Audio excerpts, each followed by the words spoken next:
Hello, everybody, and welcome to another episode of FANFIC Live. This is the show where we spin a big wheel, get two popular IPs, and fanfic them together. We make them kiss, literarily.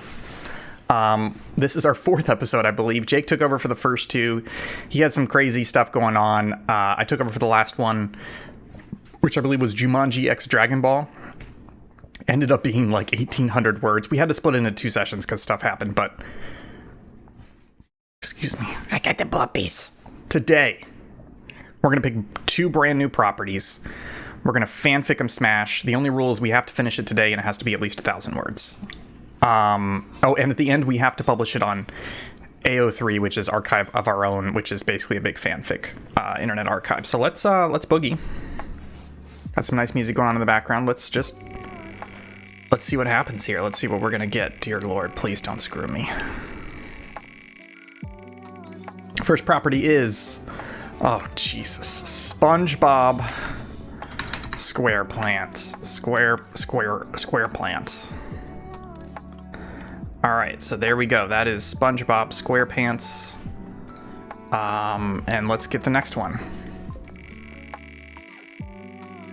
Oh boy, what's it gonna be? What's it gonna be?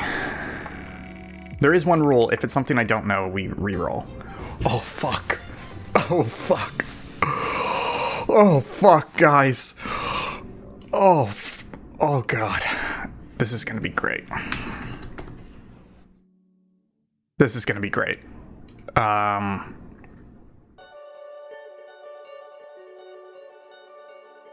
This is gonna be great. All right. So let me kill this. Let me come over here, and we're going to kill that one. And now here we go. So it is SpongeBob. I think the first thing I need to realize is how do you spell SpongeBob SquarePants? Sponge. Oh, it is. It's a capital B, capital P. That's crazy. Was not aware of that. Hey, fuck off. How about that? And then it's Barbie.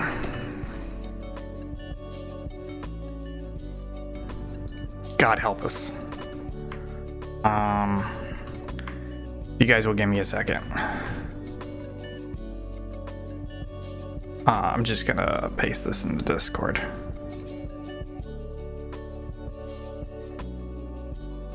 Real quick, and I'll throw it up on the Twitter as well.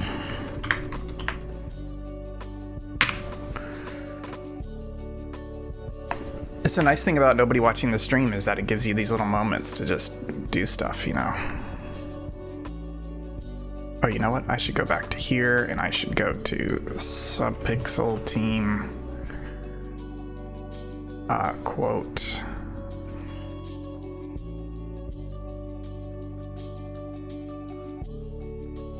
All right, folks. I think it's time for us to boogie woogie, right? It's time for us to party.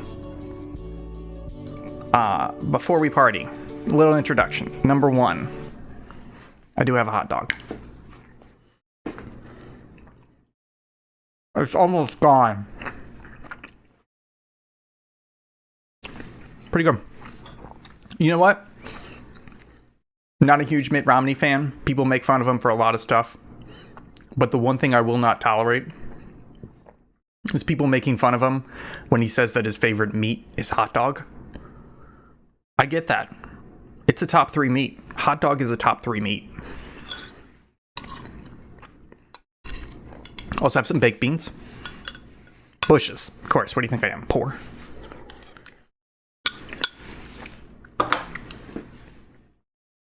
I also have special for today. 20 ounces of Cuban mojito. Just realized, like, I'm eating a very American meal, and then I'm drinking a communist drink. Anyways, okay. SpongeBob plus Barbie, right? Okay. Number one, no. It's spelled SpongeBob SquarePants. I guess there's a question, which is, when does this take place in the Barbie? Okay. this has to takes place in the Barbie, the BCU, right? But when? I think it's post-movie. It's post-movie, right? Okay.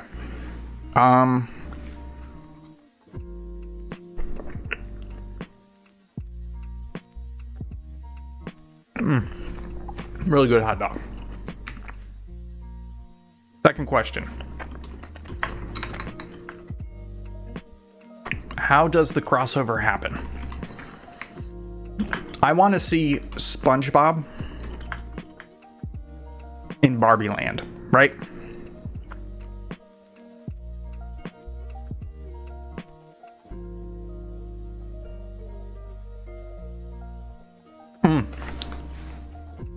Maybe it's that SpongeBob wants to finally win the heart of SpongeBob characters. Sorry, I don't remember the squirrel's name.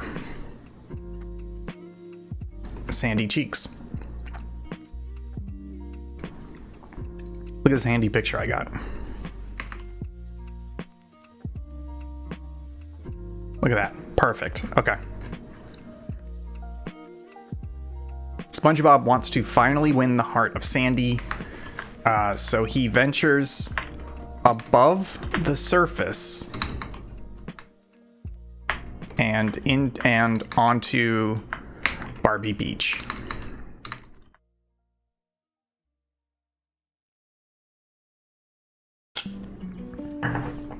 Okay. Okay.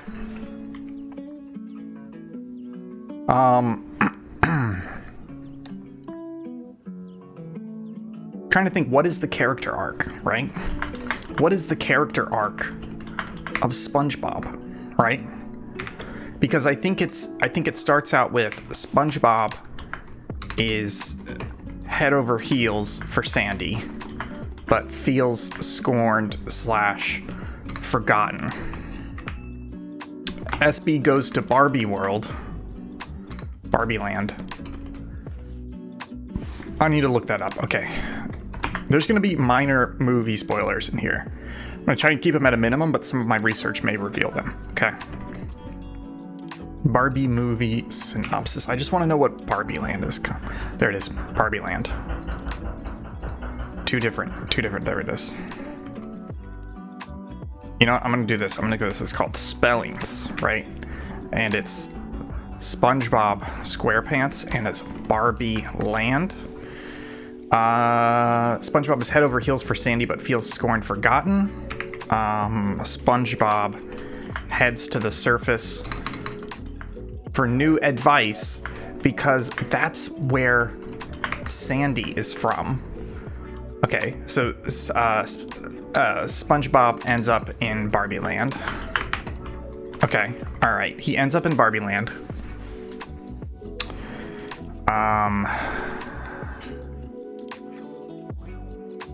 Let's take a moment here. He ends up in Barbie Land. I think there needs to be a moment where let me just do an etc. here, and then it needs to be SpongeBob.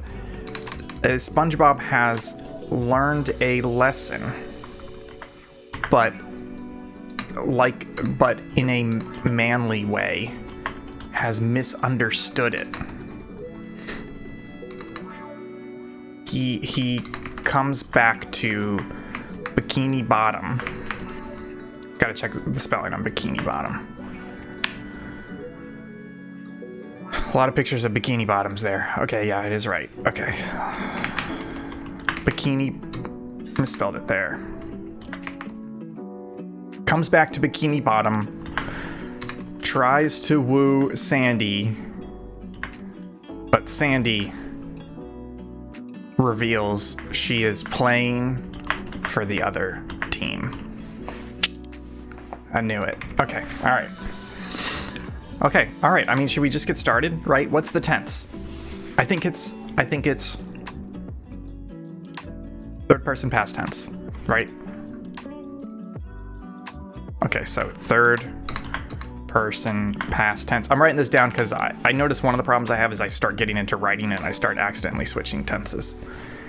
Third person past tense, and also be funny and and hyperbolic. I'm gonna bold that. That's the thing I messed up last time. Okay, all right. So, I think I accidentally. So Act 1 is SpongeBob longing for Sandy. Is her name really Sandy Cheeks? It's wild. It is, it's Sandy Cheeks. Okay.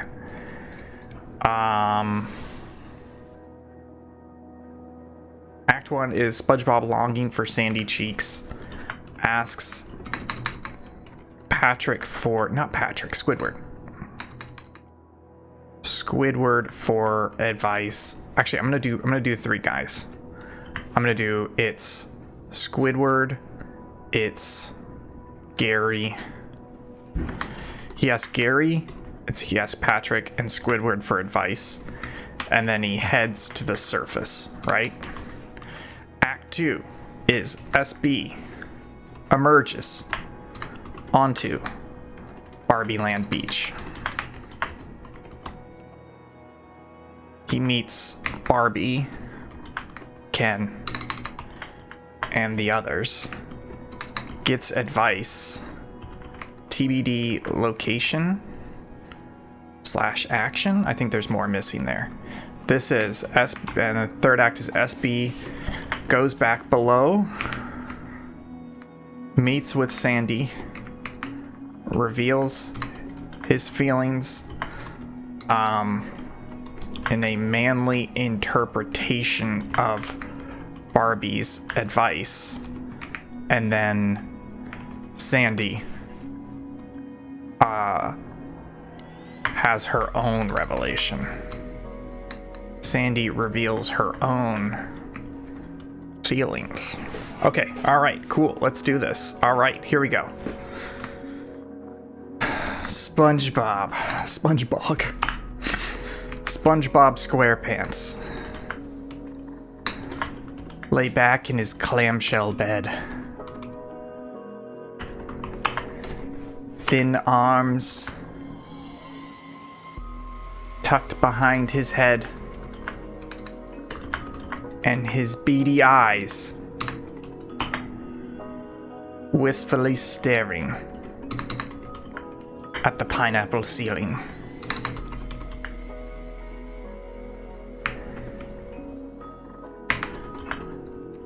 Why doesn't she love me? He thought. SpongeBob thought. I've got to establish that italics is a thought.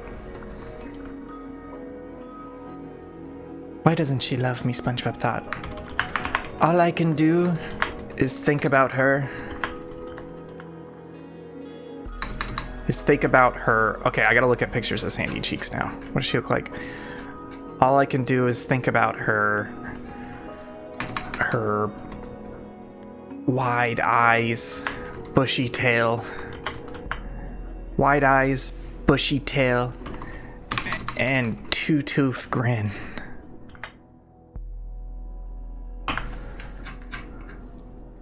Two-tooth grin.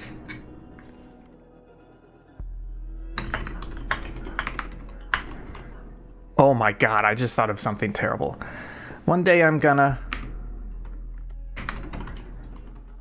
SpongeBob didn't know what would come next.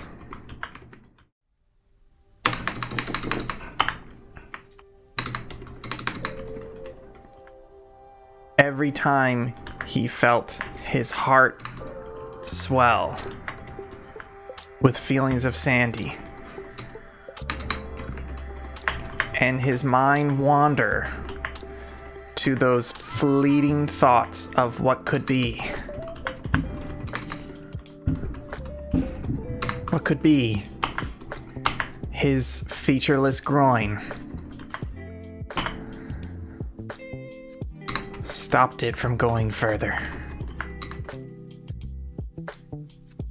I'm trying to say he's asexual. Oh shit. Meets Barbie, Ken, and the others. They bond over lack of genitals. Boom. Okay. SpongeBob SquarePants lay back in his clamshell bed, his thin arms tucked behind his head. His thin arms tucked behind his bed, and his beady eyes wistfully staring at the pineapple ceiling. Why doesn't she love me? SpongeBob thought. All I can do is think about her wide eyes, bushy tail, and two-tooth grin. One day I'm gonna... SpongeBob didn't know what would come next. What should come next? Every time he felt his heart swell with feelings of Sandy and his mind wandered to those fleeting thoughts of what could be, he didn't know what would come. His mind stopped at what would happen next.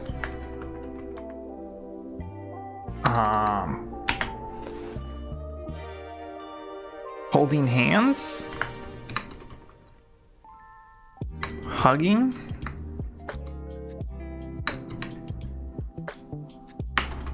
Holding hands? Hugging? Whatever it is, I want to do it with Sandy. Sandy cheeks. That happy-go-lucky visitor from above. She had appeared mysteriously in Bikini Bottom a year ago. How did she appear? Sandy cheeks. SpongeBob wiki. Thank you, fandom. Shout out to Will. I'm an adult. Show me the good stuff. Sandy Cheeks, born November 17th, is one of 2 main characters in the SpongeBob SquarePants franchise. She is an American squirrel. 10 main characters. From the surface, he wears a diving suit. Okay, alright. Appearance. No, that's the appearance. Can I go to... Sandy's birth date? She has a twin. They also met at Camp Coral and the children. Oh.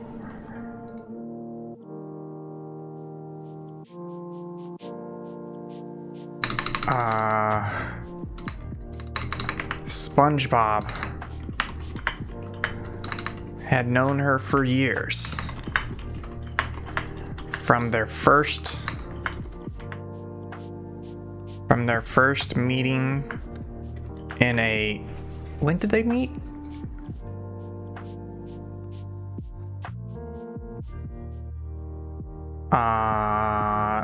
They met later in a giant clam. Oh shit. Tree Dome Experts. That's what she... Fuck you. Stop clicking stuff. It's me. I'm the one clicking. Sandy was young. Master Kim's karate camp.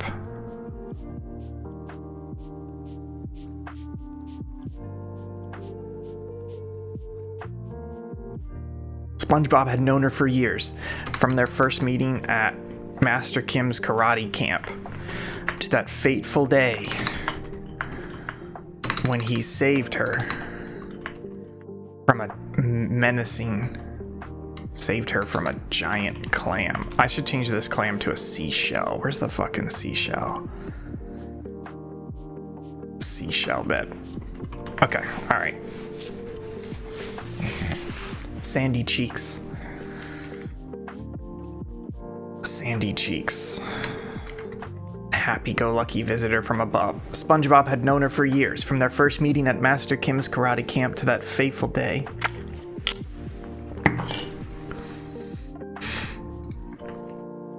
Fateful day when she reappeared.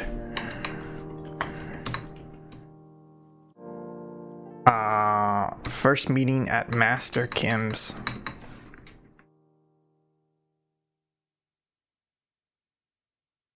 To last year, when he saved her from a giant clam. Well, saved.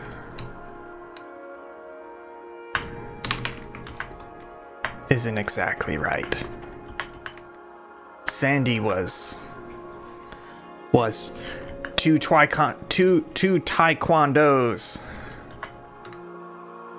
deep into an intense karate maneuver.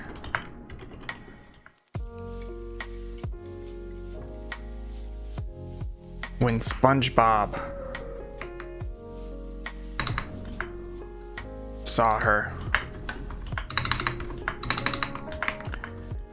as she landed the final blow,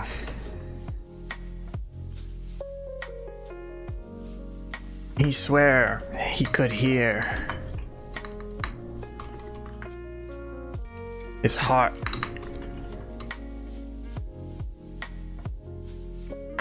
he could swear he heard his heart thump in time with her masterful chops. With her chops and kicks.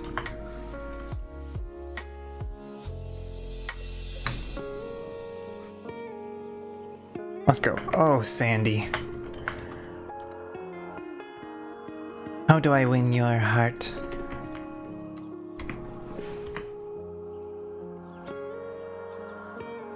I've loved you in every way I know how. What are they called? Patty burgers? SpongeBob burgers. Krabby Patty. I've loved you in every way I know how. Making Krabby Patties. Gifting Krabby Patties. I don't know a lot about SpongeBob, to be honest with you. Gifting Krabby Patties. Making fun of Squidward for your entertainment.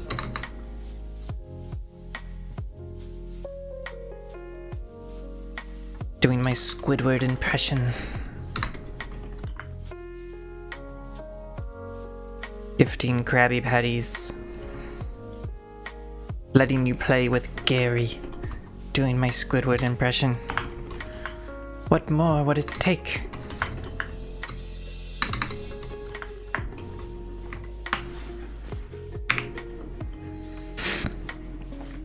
SpongeBob. Oh, I misspelled SpongeBob. Okay, alright. Can I just, real quick, I'm gonna back up and read this real quick. SpongeBob. Dude's thinking.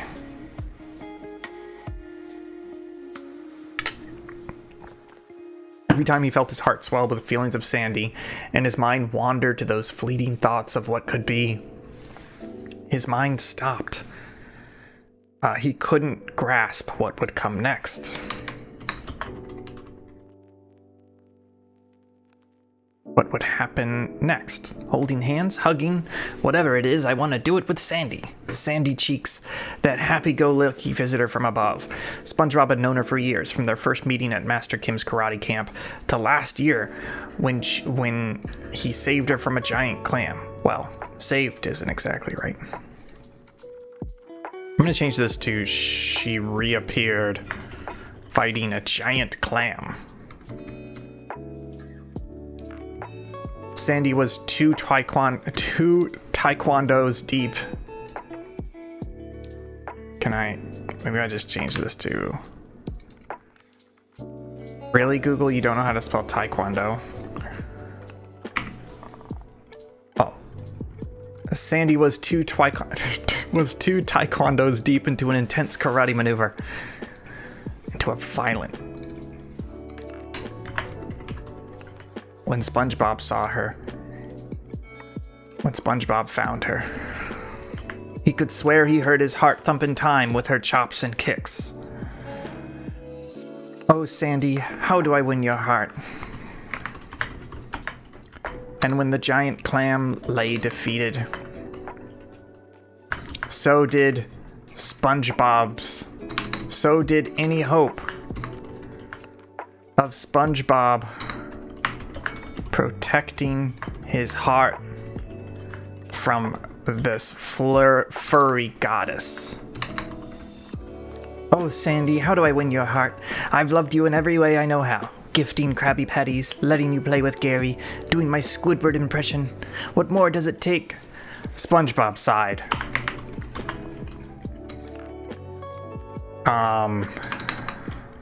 Okay, alright, so I need to go from he sighed to he is...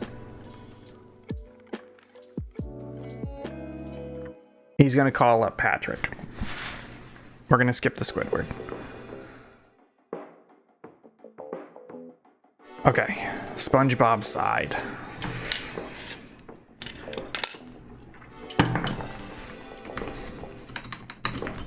He needed new ideas. He picked up his... I'm gonna look at what his phone looks like. SpongeBob phone. SpongeBob phone. Conch phone. It's a conch phone. He picked up his conch phone.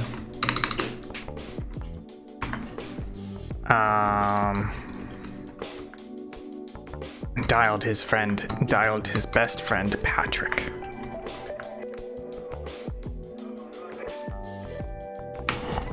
Hello?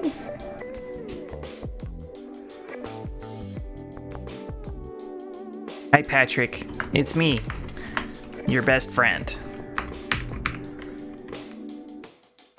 Gary? No. It's SpongeBob. It's me, SpongeBob. That's a funny joke.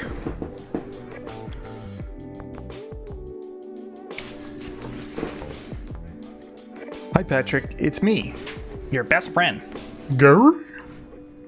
No, it's me, SpongeBob.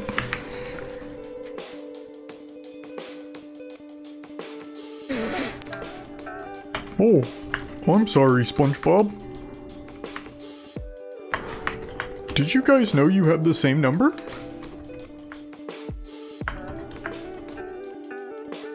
Why didn't you play with my pet squirrel? No, it's a pet hermit crab.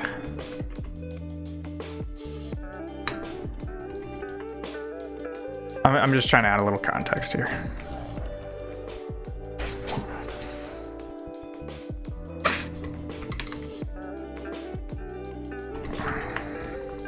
Patrick asked. SpongeBob shook his head. Sometimes Patrick could be a fucking idiot.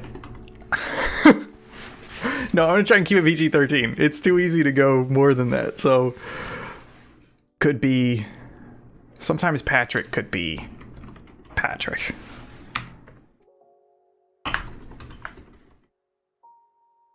I need your help, Patrick. I don't know what to do.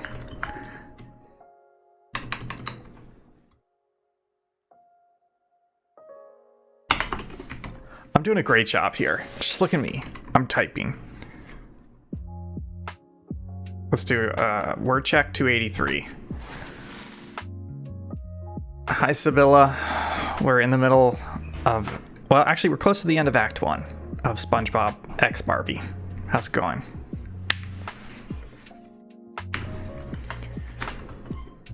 It's Sandy. I don't know how to get her to love me.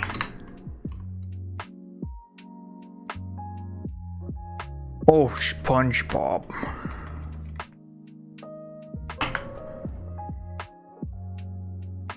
Patrick sighed. He knew all too well about the unrequited love between his best friend Sponge and the buxom squirrel next door.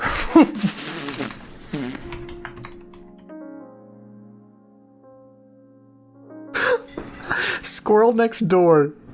Oh, fuck. Oh, squirrel next door. Oh my god, I'm gonna take out the sponge here.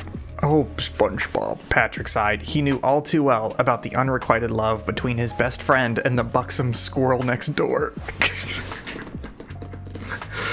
I'm fucking killing it. Hey, Sibylla, real quick, how fucking dare you step on my joke?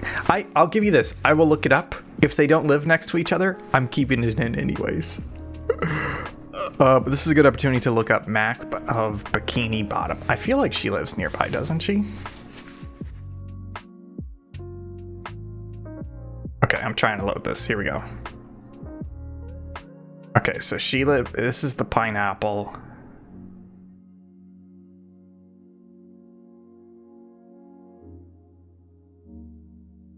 Where does she live? Doesn't she live in a big dome? I don't see her on here. Okay, let me look this up. Sandy Cheeks house. Yeah, it's a dome with a tree in it. I don't see... Oh, here it is. Oh, she does. She does. It's across the street. It's across the street. There it is. So, Sibylla, thanks for stopping by. But how dare you try and squash my squirrel next door line? How dare you? It's not across the street. Where's the entrance? I guess it depends on how long this street is, but I think you're right. It is a little bit closer to this street. I gotta leave it in.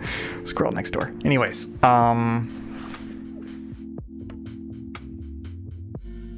another line here. How's your novel going, Sibylla? I think last time you said it was at 100,000 words. Was that right?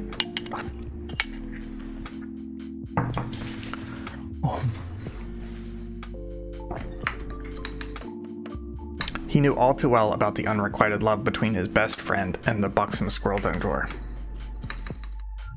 Of the countless adventures they'd gone on, more than a few had been in pursuit, had been solely to impress Sandy.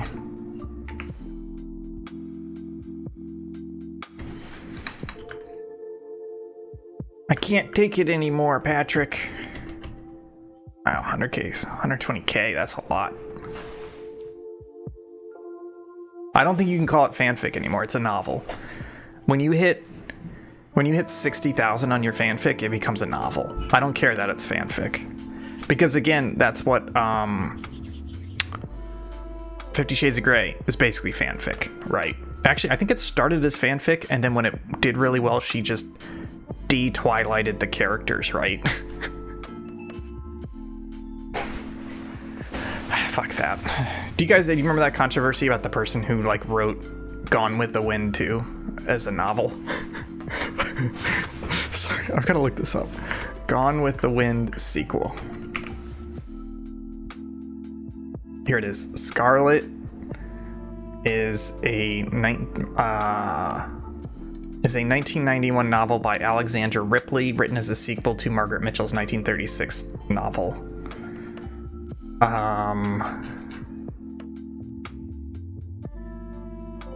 How do I remember this? I must have been because I remember that coming on the Today Show. But the point is, I don't think she had the rights, but she did it anyways. Oh, okay, gotcha. So that, but I totally get you're saying fanfic versus novel, but I think you can at least call it a fanfic novel for that length. Take the credit. You wrote a novel. Because for me, fanfic is a couple thousand words. You deserve more credit than that. I can't take it anymore, Patrick. My heart breaking, and there's nothing I can do about it.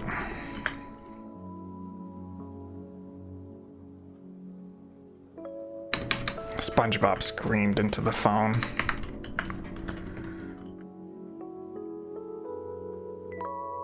Sobbed into his conch phone. How did I do this up here? Where did I say? Picked up his conch phone. Sobbed into the conch phone. Okay. Jeez. I'm just too lazy to write that much. That's why I like this series so much, because it forces me to write. Hey, I think you missed it early, Sibylla, but check out this line. Ready?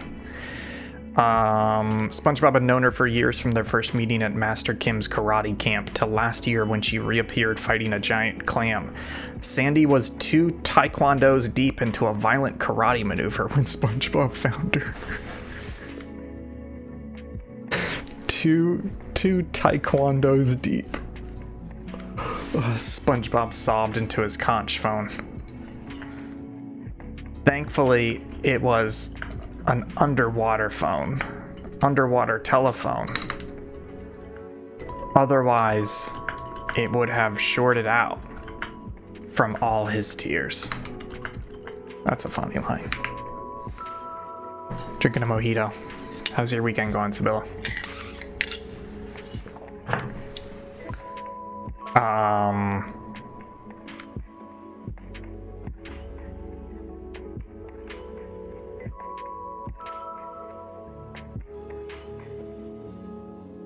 Why don't you tell her how you feel? Patrick suggested. I can't, Patrick. What if she rejects me?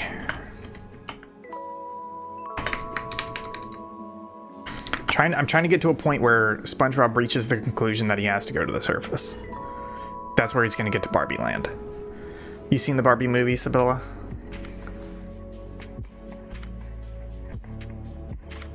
What if I do it wrong and she rejects me?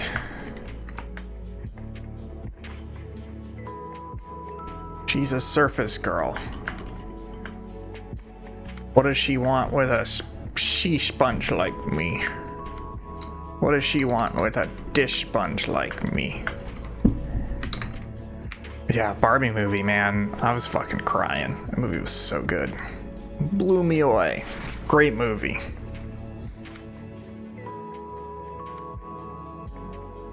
She's a surface girl. What does she want with a dish sponge like me? Who knows what surface girls want? We don't know.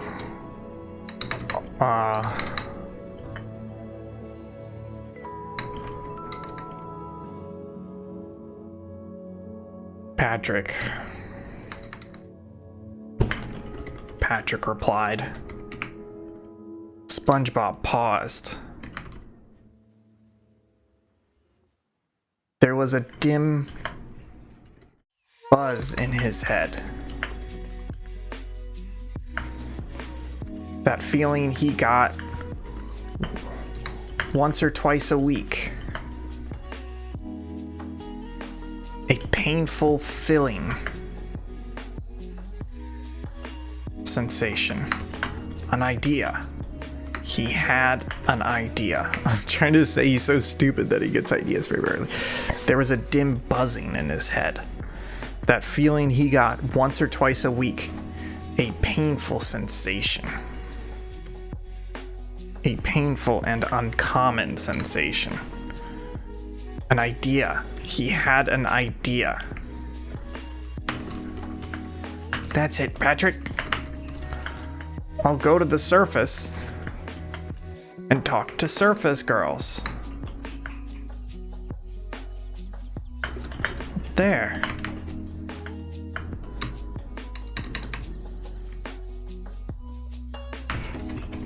Oh no, not Patrick. This is SpongeBob. Sponge. You know what throws me? I didn't realize that the B and the P in SpongeBob SquarePants are capitalized.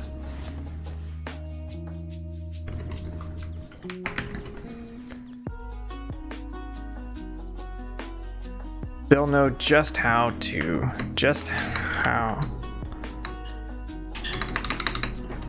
They'll tell me how I can win Sandy's heart.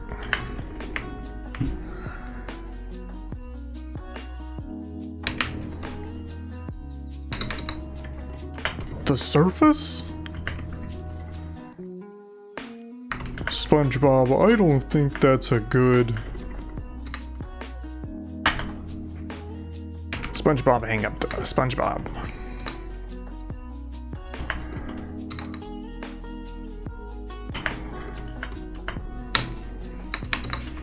slammed the conch phone down and jumped to his feet. This was it. The big idea he'd been waiting for. I think I need an M dash here. Big idea he'd been waiting for.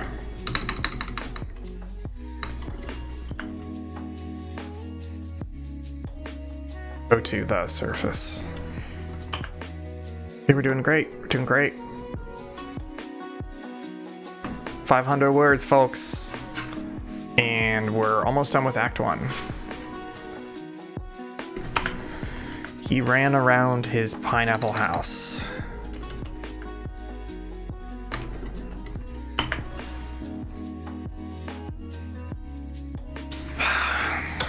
There's a bag of Skittles on the counter in the kitchen. I'm tempted to go get them. Do you guys want some baked beans? You want some baked beans?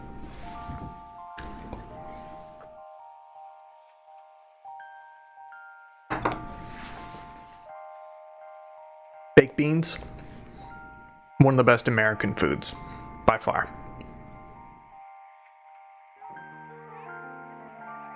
You know, I can get that. I can understand not liking beans because of the texture. I think what's great about baked beans is it does everything it can to hide the texture. Like, you still get a little bit of the texture, but it's like sugary, bacony, syrupy.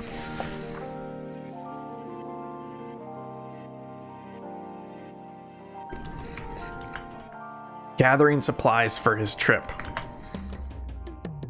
A pencil to write down notes.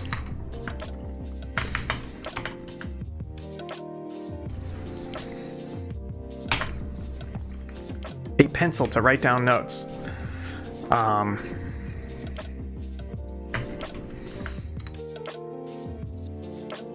Krabby Patty for a snack.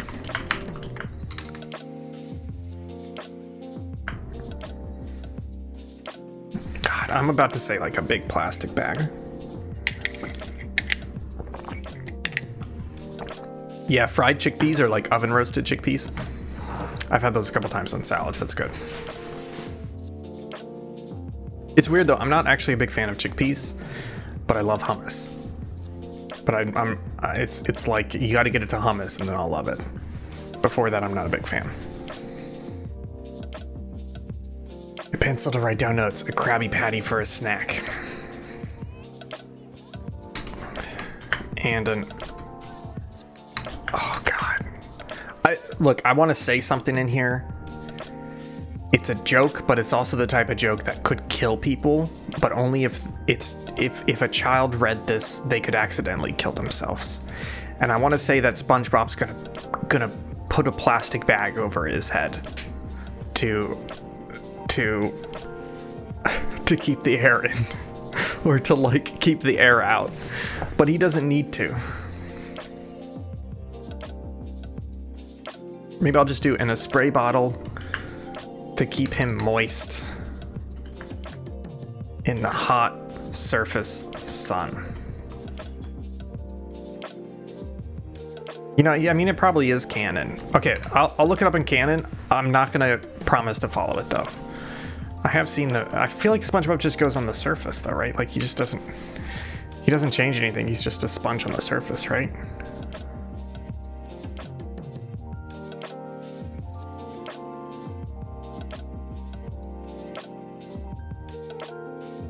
Yeah, he doesn't really do anything special on the surface. So I'm going to say he takes a spray bottle.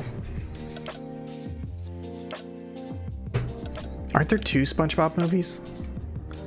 I feel like I saw the first one in theaters. SpongeBob movies. There's 3 fucking... Well, that first one doesn't count, but this is Sponge Out of Water. I saw that in theaters. This is the new one. Well, there's a Wikipedia article. Okay, there's SpongeBob SquarePants the movie, but this is typical animated. There's Sponge Out of Water, which is live action. Sponge on the Run, that's the one I haven't seen. And apparently there's the Sandy Cheeks movie in 2024 and the SpongeBob movie Search for SquarePants. Weird. Oh, when he visits Sandy, he puts a glass bowl on his head. And a spray bottle to keep him moist in the hot surf sun.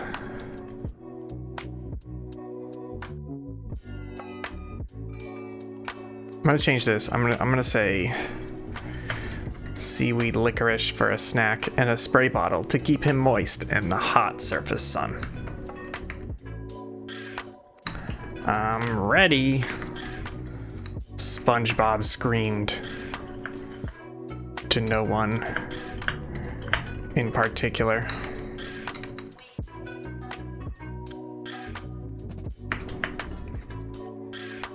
He stepped out his front door, let it close,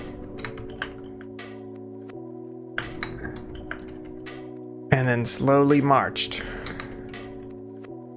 Wow, I'm pretty sure the joke is that they just walk. That they just, like, literally walk up the beach. That's the joke, right? He stepped out his front door, let it close, and then started walking. He stepped out his front door, let it close, and started walking.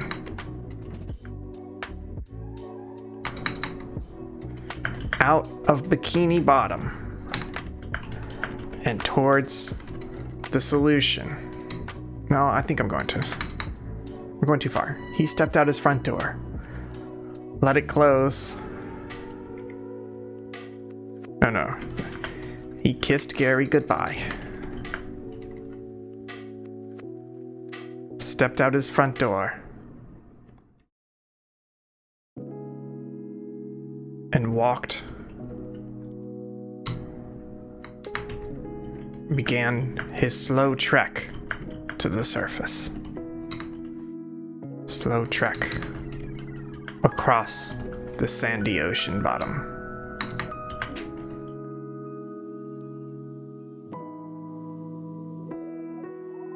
You know what? This is joke's only gonna work if I do this right. So it's gonna be Act 1.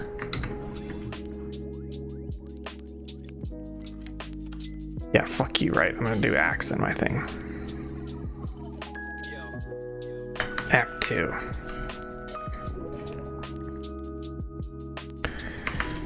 Three days later, SpongeBob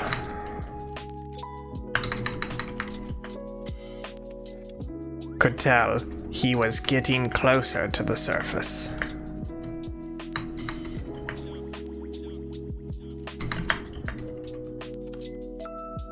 He kissed Gary goodbye, stepped out his front door, and began his steady march across the bottom ocean.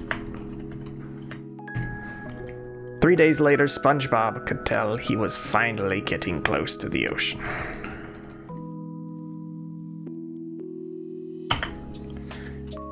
His supple yellow sponge body.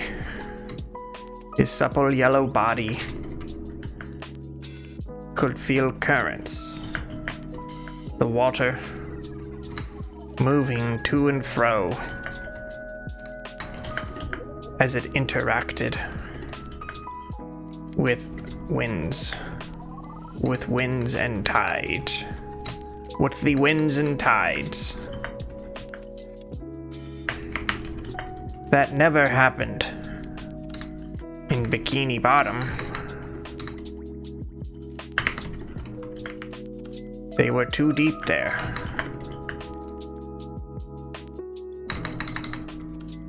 There for the water to move. Water to move at all. But up here, closer to the surface, the ocean became a turbulent mistress. Always moving and seducing and crashing upon the unwilling. I'm off on a fucking tangent now. Let's pause real quick. Mojito break.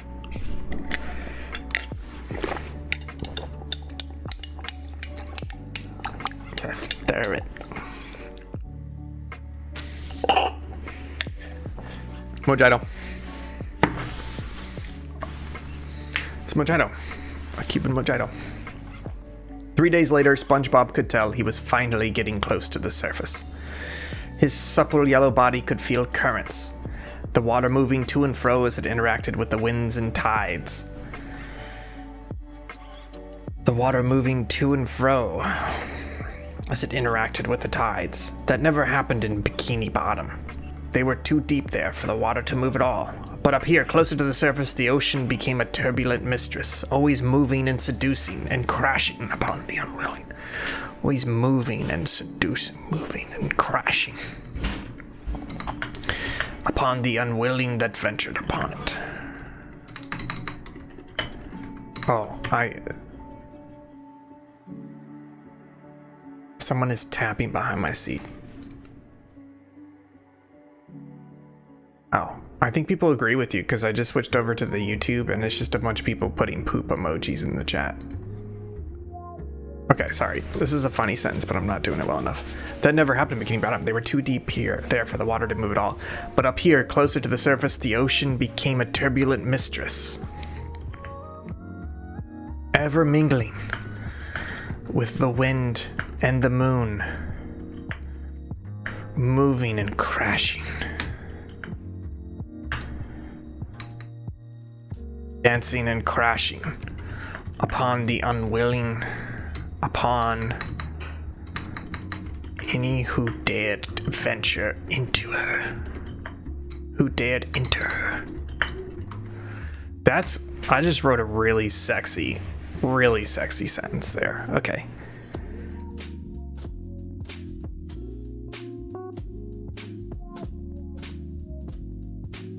His supple body could feel currents as the water moved to and fro. I'm just getting rid of winds and tides because I have it later. Okay, here we go. Langoliers. I've never read that. Let me. I'm gonna look it up right after I read this sentence. I'll add it to my list. 3 days later, SpongeBob could tell he was finally getting close to the surface. His supple yellow body could feel currents as the water moved to and fro. Could feel the current. Could feel the current of the water. Could feel the current as the water moved to and fro. That never happened at Bikini Bottom. They were too deep there for the water to move at all.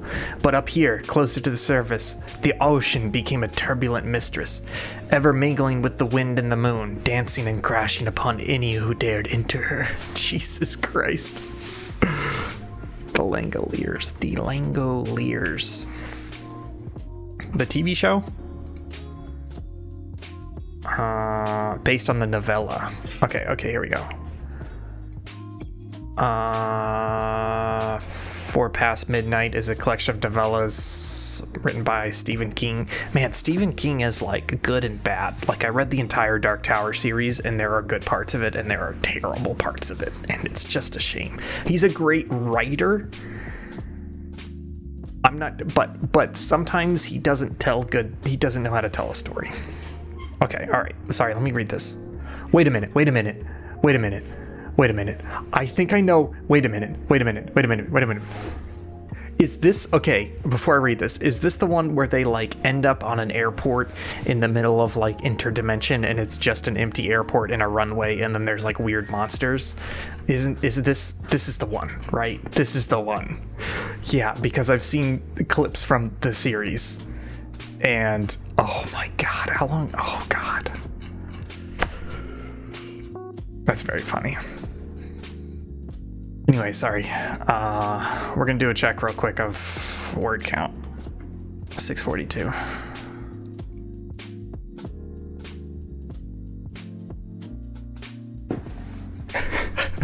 That's, honestly, that was kind of my experience with Stephen King as well. Your idea of it's a great concept, but the characters suck, and also the opening makes me so mad. It reminds me a lot of there's a lot of good stuff going on there, and then a lot of it wasted. So, yeah, Stephen King's tough. Also, this is a personal thing, but he has a book called, what's it called? Pet Cemetery, which is actually, what's this? Is it just a misspelling of cemetery?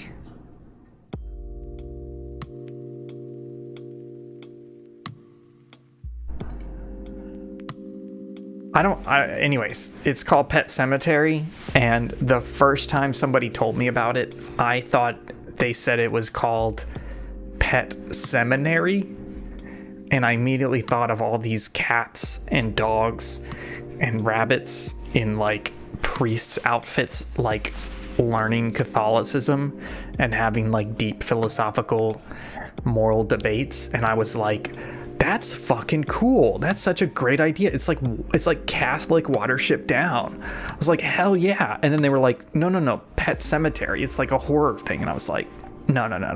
I'm sorry. I misheard you, but it's not. But the real thing is not as good as my idea.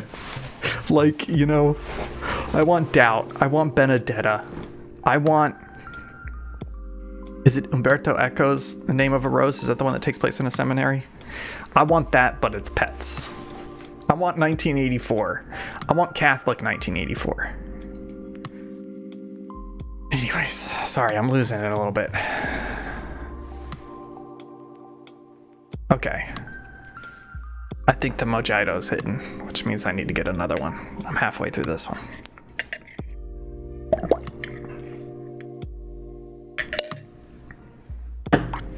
Sibylla, can you write that for me?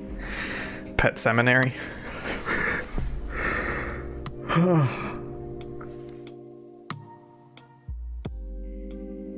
Fuck.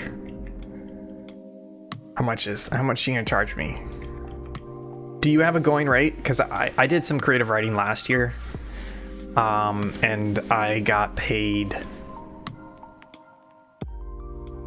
Fuck, let me do the math real quick. It was 1,000 words, and I got paid $50. So I got paid 2 cents a word.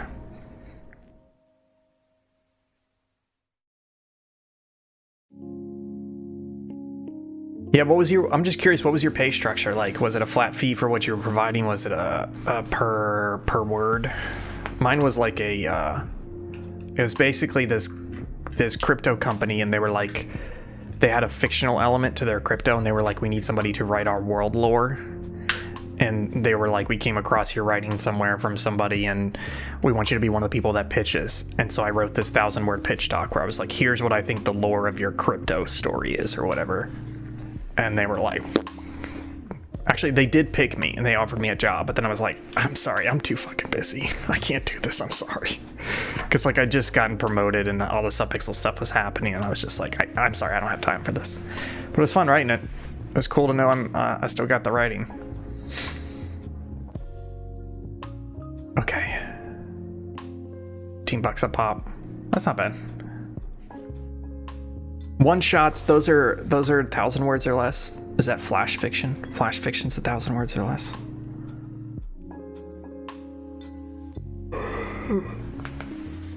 Okay, what am I doing here?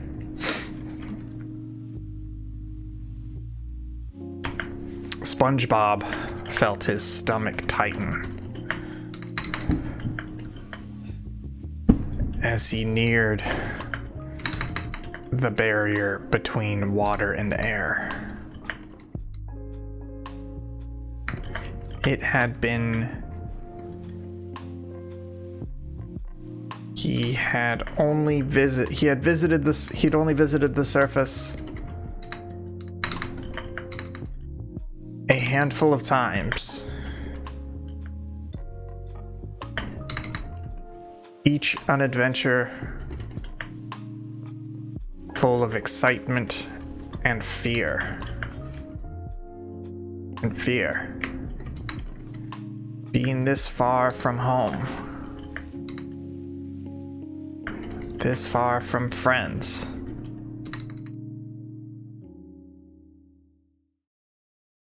SpongeBob was scared.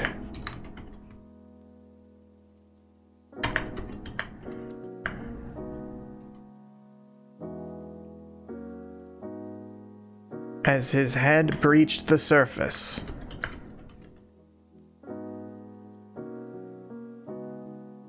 SpongeBob heard pop music, delightful dancey tunes,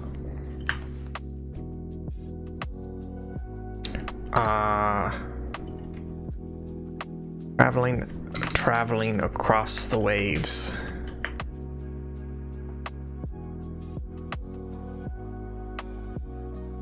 Oh, okay, one shot, sorry.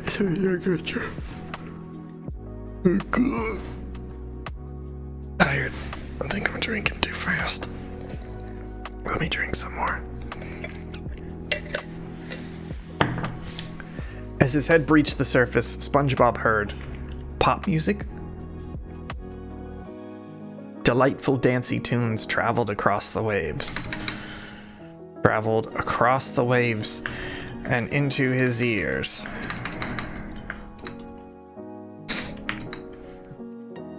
Behind it, oh no. His ears. He could also hear shouts of excitement, laughter, peals of laughter.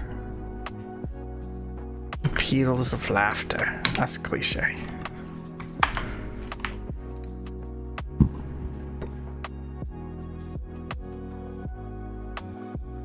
I'm slowing down. Give me a second here.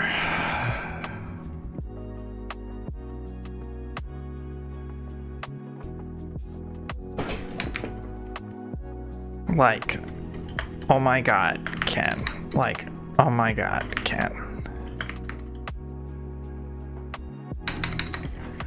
You are so handsome. I gotta get Barbie speak down. Barbie speak is very fancy Valley Girl, but it's like innocuous Valley Girl. It's not overly sexual, it's not overly judgmental. Yeah, exactly. Barbie would not say that. So that's the problem I've got.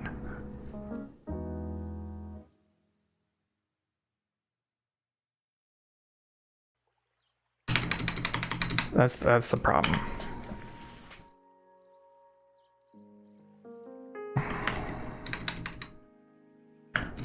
Wow, Barbie.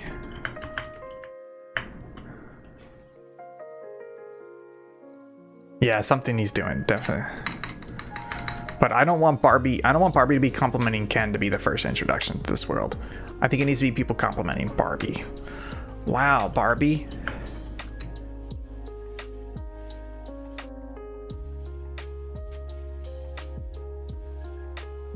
Wow, Barbie. Cute beach towel. That's innocuous. Thanks, Ken. I love your sunglasses. There we go. We're getting there, folks. Call me Greta fucking Gerwig, cause I'm Noah Baumbach.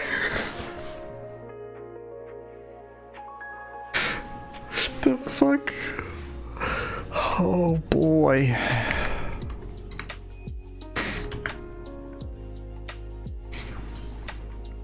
SpongeBob could see now. SpongeBob peered. SpongeBob stood in the tide.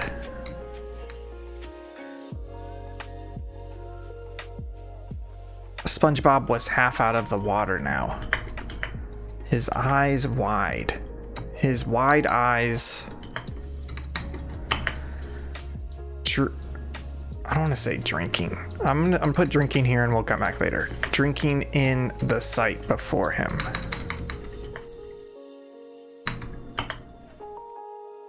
I don't like drinking.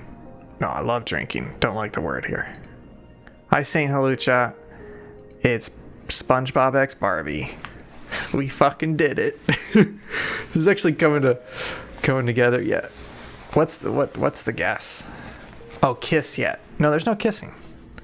I'm gonna have SpongeBob and I'm gonna have Barbie and Ken bond because they realize all of them together that they don't have any genitals.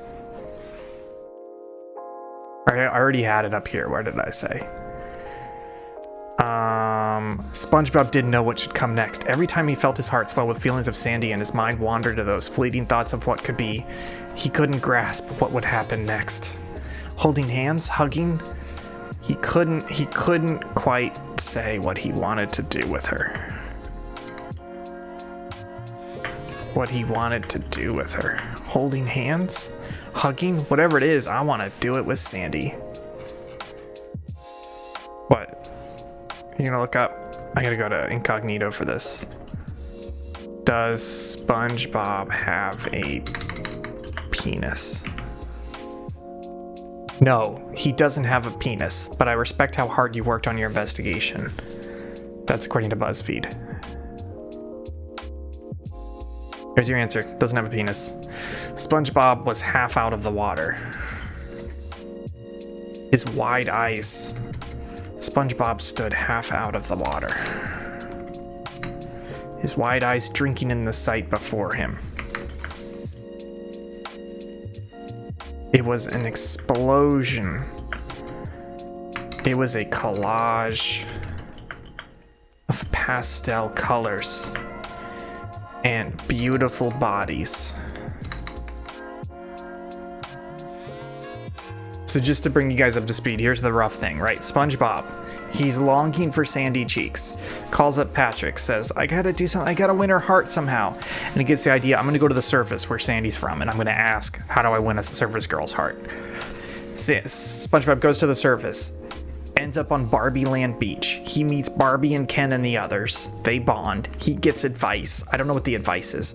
SpongeBob goes back down, but here's the Barbie part. He somehow misinterprets the advice and does it in like a manly interpretation of it. And he does that to Sandy, and Sandy's like, oh, SpongeBob, thank you, but actually, I'm a lesbian. And that's the end of the story. So we're pretty good. We're about a little bit into Act 2 here. It was a collage of pastel colors and beautiful bodies. God,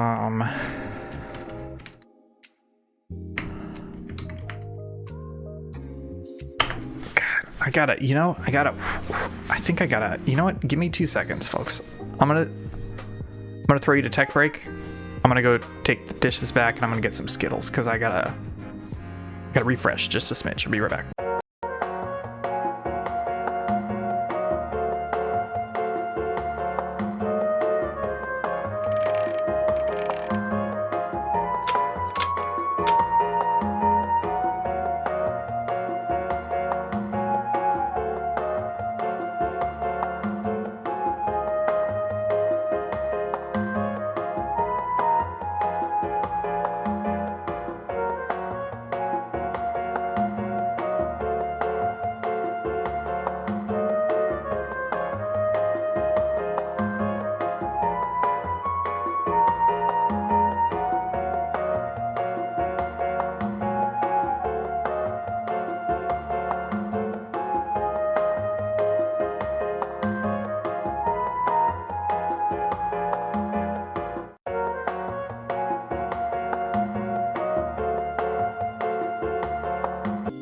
Daddy's back. Look, I got gay Skittles. Probably tastes great. I love conservatives boycotting gay pride stuff because now every time I see something with like gay pride marketing, I'm like, I don't need that. I don't want that. But because of those assholes, I feel obligated to buy it now. because they don't want me to. And it's a terrible argument. Now I feel like I have to buy it. It's the same reason why I had to buy fucking Bud Light like 2 months ago. I hate Bud Light. I could barely even finish it. But I had to buy it because y'all had to make a big fucking to-do about it. I don't actually know what these are though. These were on sale at Walmart. Walmart hates gay people apparently. I don't know.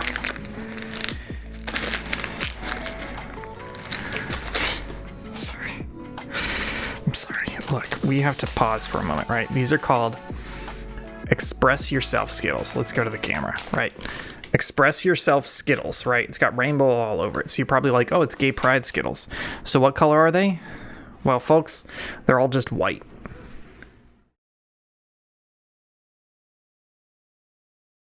So weird.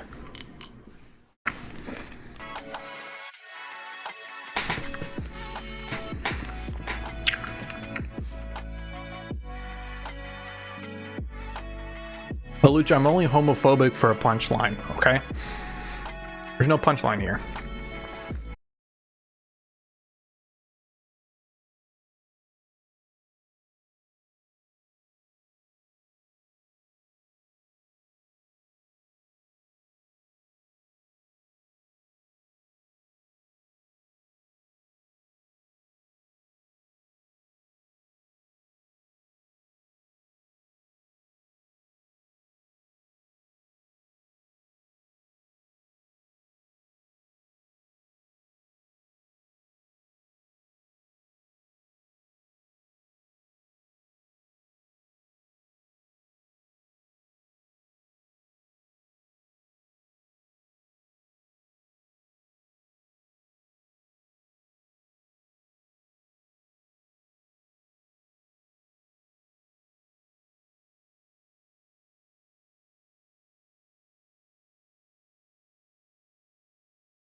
I'll give you a little bit of the Skittle ASMR. Here we go.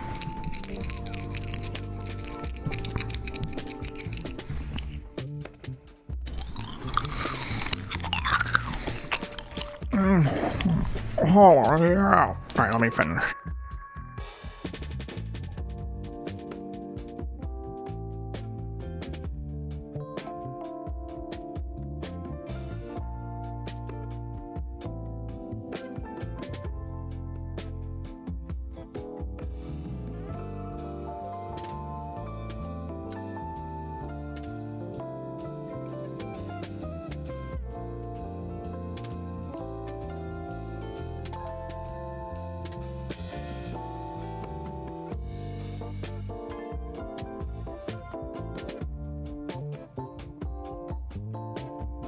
Okay, Daddy's back. Mojito time.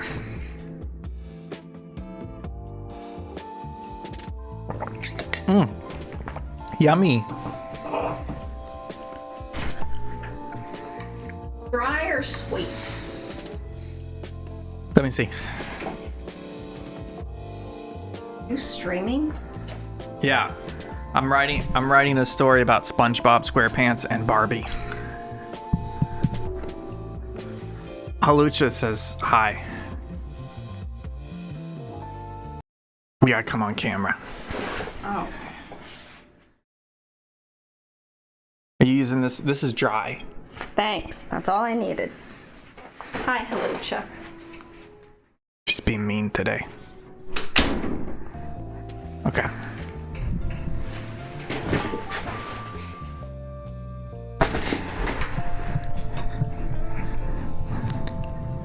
Okay, let's keep writing the story. I want to tell you a story about a little sponge called Barbie. Getting a little drunk. Let's keep going. What was this magical place? Sorry, Sibylla. Do you not like ASMR? Self-censoring right now. Oh, sorry, Halucha. I have to finish this. This is a prison of my own making. We're an hour 15 in. I'm probably almost halfway through the story, so let's call it another hour and a half. Sorry, Sibylla. Farther away's better. Oh shit, she's back. Are we having dinner tonight or no? Well, I had 2 hot dogs, baked beans, and a bag of Skittles. Probably not. Well, you got a lot of sausage to match your Metro nails. Maggie painted my nails. See my nails? Oh, you need me to live react? Is it from the game show? I haven't seen that yet.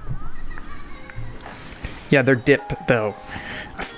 It's the first time I've had dip. Not tobacco, but like the dip. Let's go to the camera. So, the way I understand it is you put like glue on your fingernails first, and then you dip it in powder. And then you put another layer of glue and another dip of powder, and then a clear coat. Oh, wow. What is that Nightbot thing? That's funny. But they're just too chunky. And they're like, some of them aren't good. Like, they're not a big fan of them. Anyways, okay. As SpongeBob moved closer to the beach,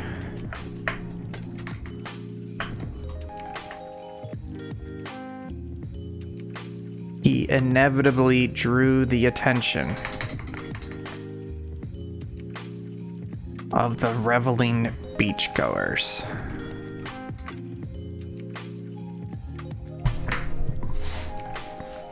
Of the reveling beachgoers.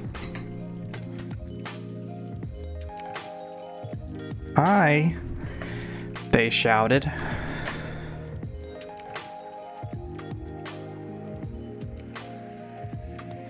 They all shouted. Everyone waving their hands in a gesture. Waving their hands.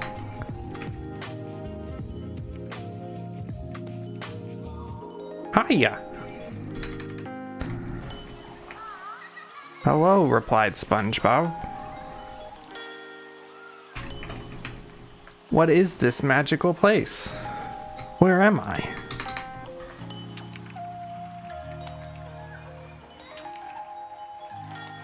This is Barbie Land. This is Barbie Land. Oh, I have to look at Barbie movie characters. Because I need to look at pictures of... Where's the fucking collage? No, those are real Barbie movies. Barbie... See, the problem is there's too many Barbie movies. Here we go, this kind of works. But what is she? I'm trying to be like, you know, the Dr. Barbie said hello and dropped their clipboard. Oh, president. I'll do president. This is Barbie Land.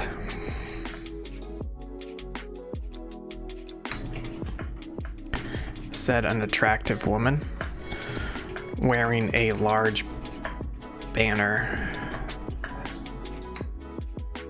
Wearing a large president. A large sash that said president. Wearing a large president sash.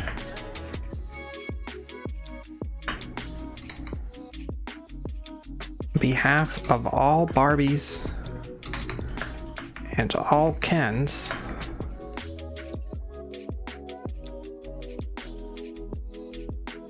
and Alan, shouted a plain man from the back.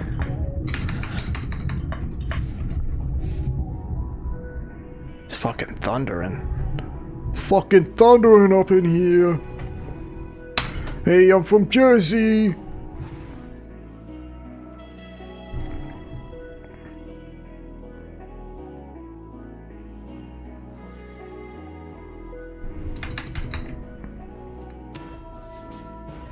Welcome to Barbie Land.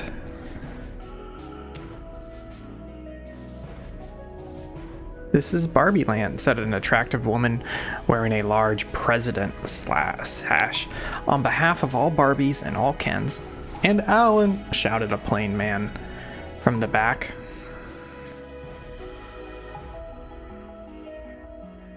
They all ignored him. I gotta change this. Welcome. It's my pleasure to say welcome and have fun. Have fun on behalf of all Barbies and Kens. And Alan shouted a plain man from the back. They all ignored him. Okay, I'm gonna pause. And I'm going to stream clips. Okay, I'm gonna put this here. Let me check the framing. It's not great. Let me check something real quick. Give me a second, folks. Folks, give me a second. Give me a second. And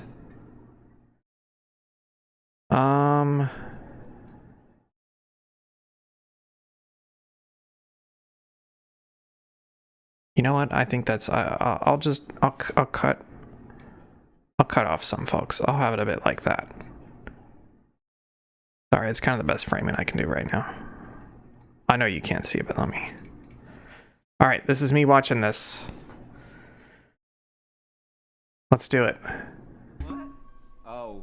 Zach? Who's Primus? What? Oh.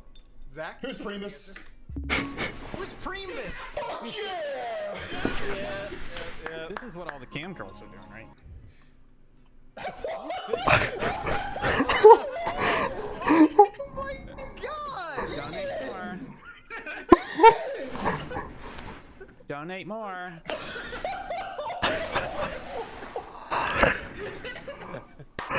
That's great. Zach? That's Who's Primus? Who's Primus? Fuck yeah! Yeah. This is what all the cam girls are doing, right?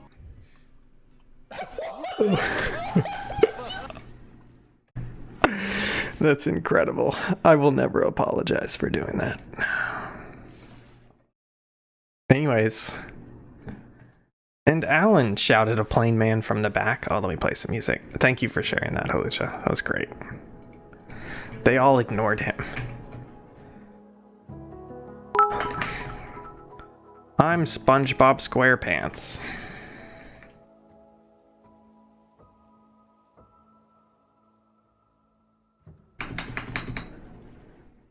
It's my pleasure to say welcome and have fun on behalf of all Barbies and all Kens. And Alan shouted a plain man from the back. They all ignored him.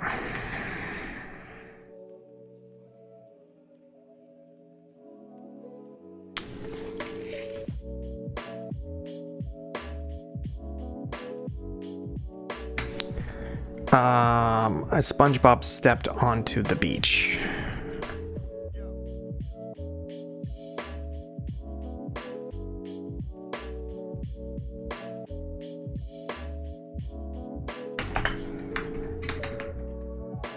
My name is SpongeBob SquarePants.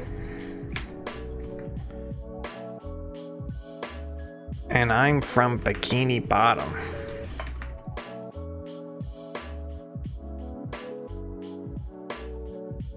Ooh. That sounds lovely.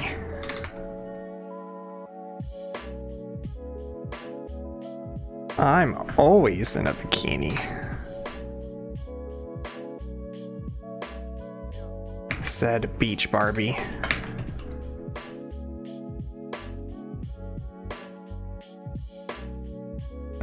I think I've written myself into, I don't want to say a corner here, but this is a difficult spot. I have to pretend to be a whole bunch of Barbies and Kens for a little bit.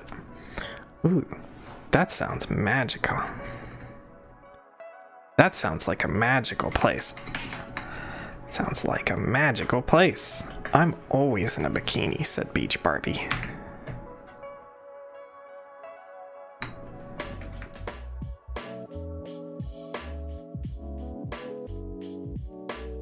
What's it like?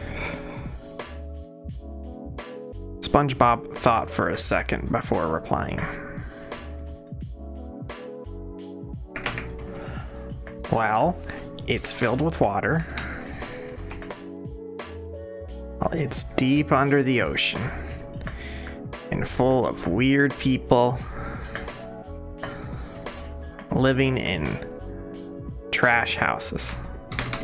Living in houses made from trash.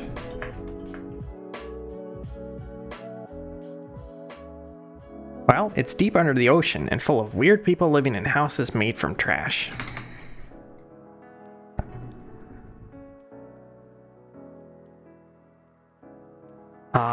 An awkward silence went through the crowd. An awkward silence pulsed through the crowd. I don't like the word pulsed. Let me change that.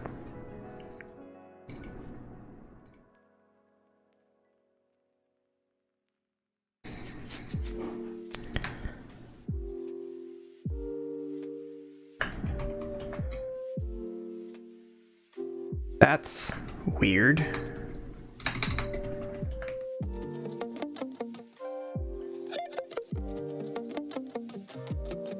We're more beach people here. We're more into the beach than the ocean.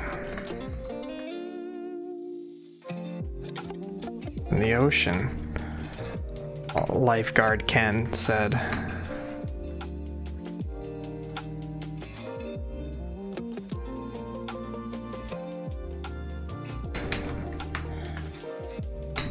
most of us can't even swim. Gotta turn down a little bit. Oh boy. More into the beach than the ocean. Most of us can't even swim.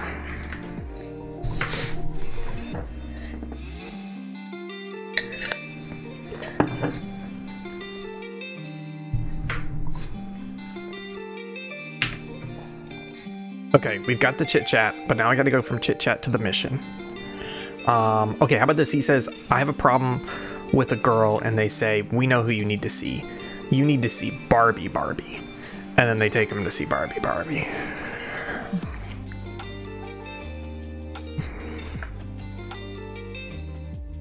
The crowd laughed.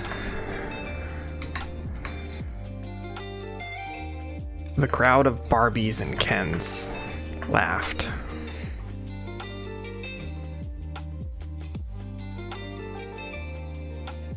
SpongeBob laughed too, but he wasn't sure why.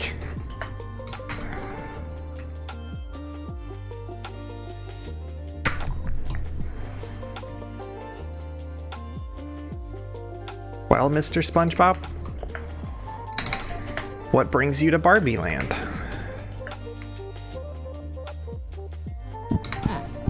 Asked President Barbie.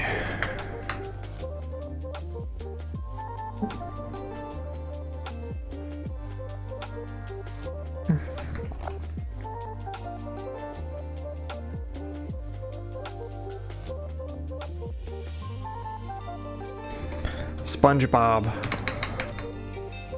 looked down at his feet. Looked at it. What does SpongeBob's feet look like? SpongeBob feet. Ugh. Jeez Louise. Do you see that? Ugh. Oh, you know what? Y'all a little goofed, ain't you? Sorry, I didn't transition that. There we go.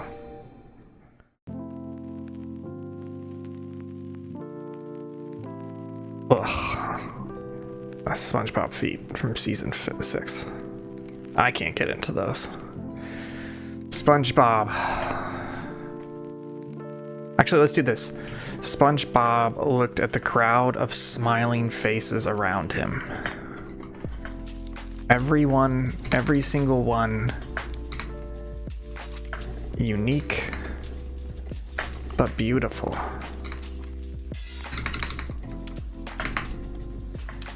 There was Redhead Barbie, Skater Ken, Rollerblader Barbie, Veterinarian Barbie,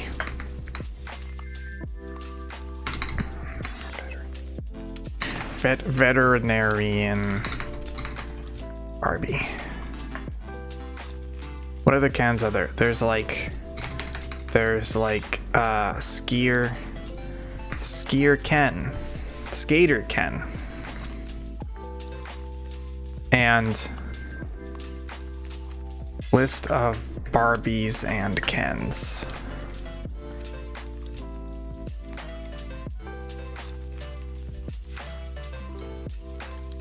Jesus Christ, why do they have so many fucking Modern Circle, X-Files Ken, Spy Ken, Malibu Ken. That's the normal one, right? Ken, Fashionista Ken, Weightlifter Ken.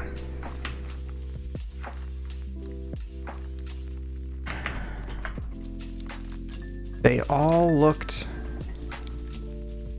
Please use the gay Kens. I don't know how to say gay Ken.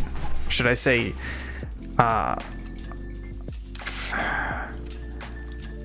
Magic Earring Ken. Sugar Daddy Ken. I like Magic Earring. There was Redhead Barbie, Rollerblader Barbie, Veterinarian Barbie, Skier Ken, Skater Ken, and Magic Earring Ken. They all looked incredible and so self-confident. They all looked successful and confident and carefree. How could they possibly know what it felt like to be heartbroken?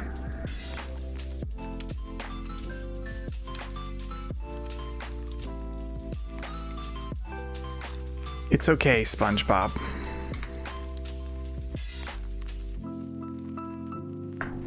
You can tell us.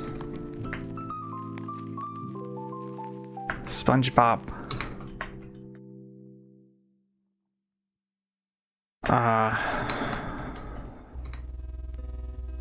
SpongeBob looked down at his hideous feet.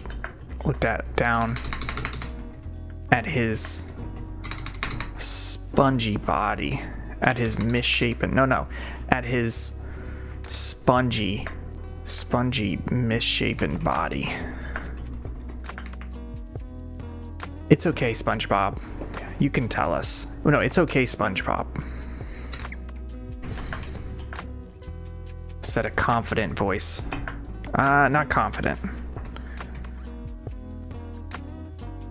He legit is wearing a cock ring. I've got to go to incognito for this. Barbie movie Ken wearing cock ring. Cock ring Ken is in the Barbie movie, so let's talk about it. Oh fuck, you're right. Jesus. Oh, that's probably the link I just saw. Let me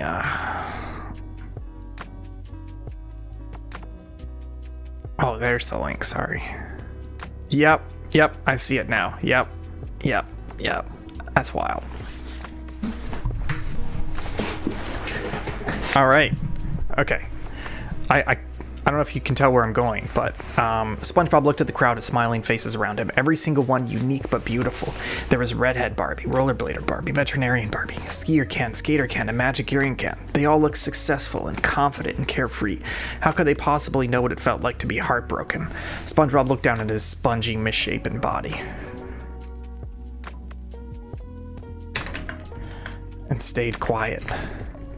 It's okay, SpongeBob, said a confident voice. You can tell us. SpongeBob looked up and saw one Ken stood in front of the others. This one was different. His eyes told of heartbreak. Felt like to be rejected. I'll change this to rejected. This is heartbreak. His eyes. You have a tea strainer? Max got some of those too. His eyes told of heartbreak. His eyes told of heartbreak, but also of triumph. This was Ken. The Ken. The Ken. Well, SpongeBob started. It's about a girl. I'm here about a girl. Here because of a girl.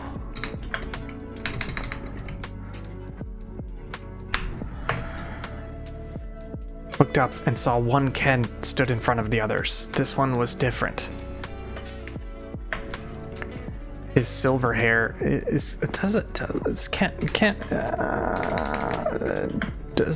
I'm pretty sure his hair's blonde, but doesn't he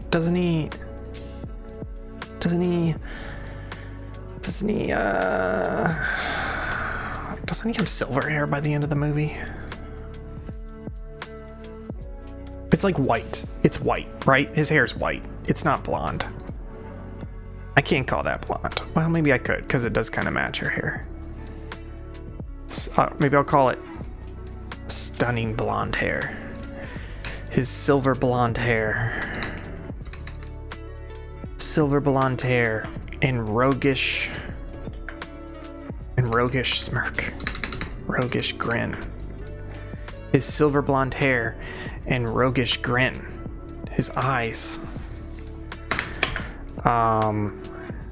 gave him... Sorry, my phone's vibrating, don't know why. Iceland flights on sale. Gotta pay my credit card. And Leah Ellison liked my tweet. Thank you. Guy's wild, Lucha. Thank you for sharing that. That was pretty wild.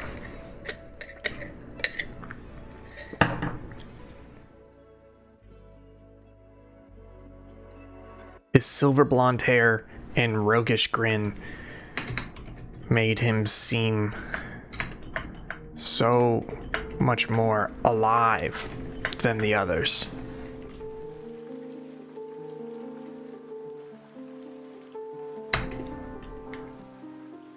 But his eyes told of heartbreak. His eyes.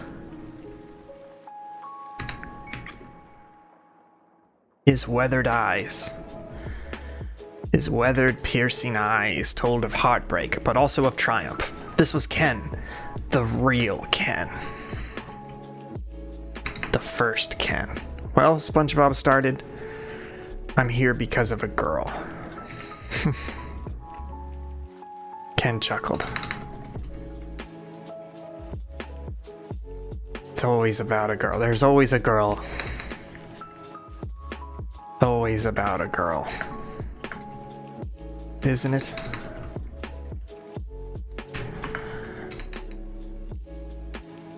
Weekends would be nothing without Barbie. Every Ken needs his Barbie. Every Ken needs his Barbie. Without her, they'd be nothing. SpongeBob wasn't sure he understood. SpongeBob nodded. Ken understood. The pain. The pain and pleasure of love. Maybe he could help him.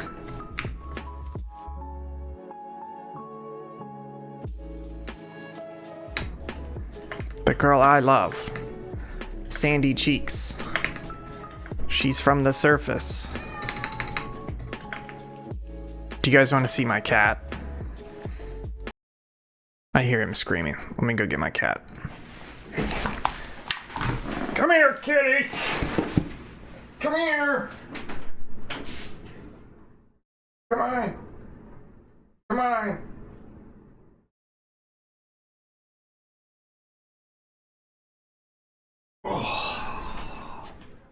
Oh! It's my Bubba.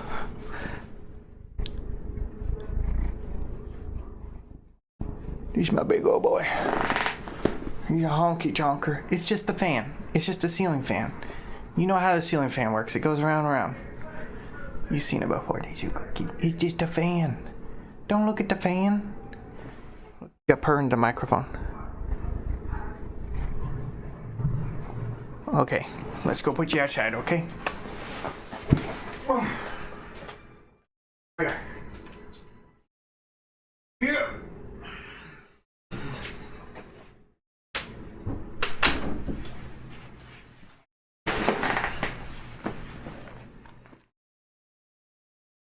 Okay, we're making good progress, folks. That's Grayson. The big boy's Grayson. Well, let's go here. The girl I love. Sandy Cheeks. Her name is Sandy Cheeks. She's from the surface. But I don't know how to tell her how I feel.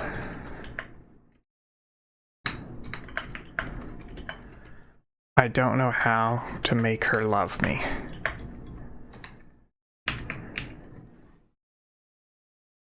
A quiet awe rippled through the crowd. Every Barbie and Ken felt their heart, felt SpongeBob's pain in their heart.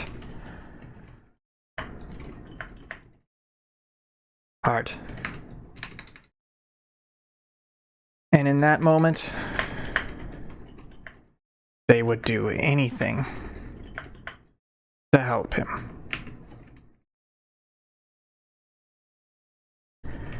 Ken reached forward and placed his strong, rugged hands on SpongeBob's shoulder. SpongeBob's shoulders. His eyes. His blue eyes. His piercing blue eyes. His piercing blue eyes looked deep into the vulnerable sponge man. Into the vulnerable sponge. SpongeBob, I'm going to do everything in my power to help you win this Sandy Cheeks. To help you win Sandy Cheeks. To win the heart of Sandy Cheeks. Of Miss Sandy Cheeks.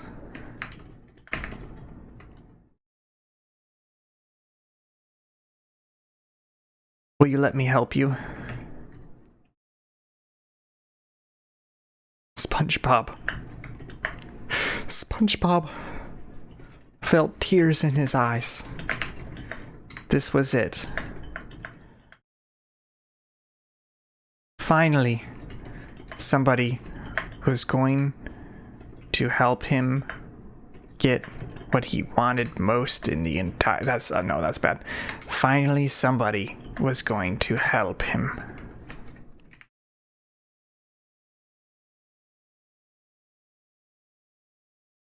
Felt tears in his eyes. Felt tears in his eyes. And quickly nodded. This was it.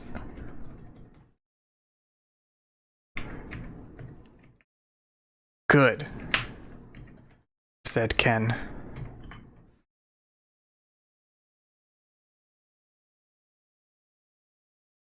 I don't know the first thing about winning a woman's heart. I don't know the first thing about winning a woman's heart. Heck.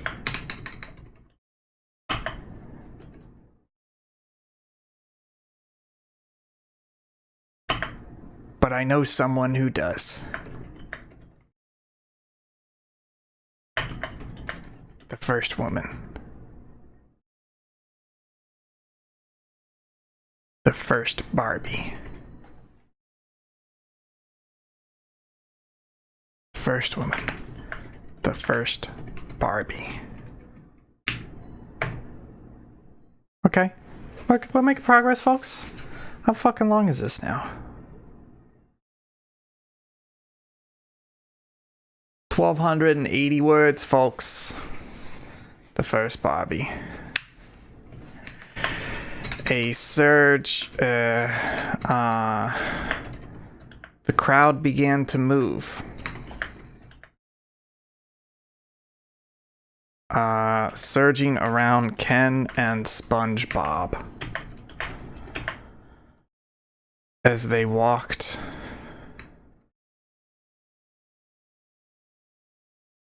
off the beach. I gotta get to Barbie's house. I gotta get to fucking Malibu Barbie's house. Okay. I don't need to do the whole journey.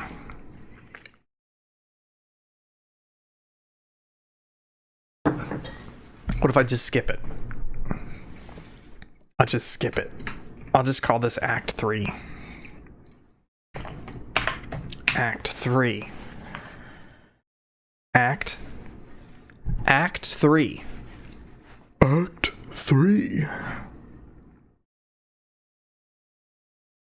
I'm gonna eat a Skittle.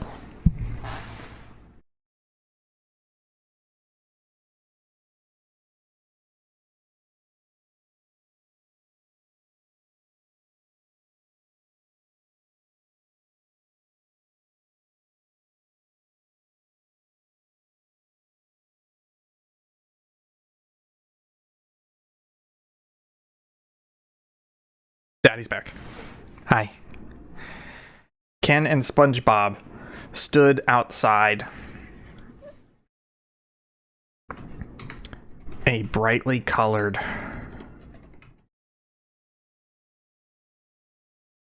two-story house.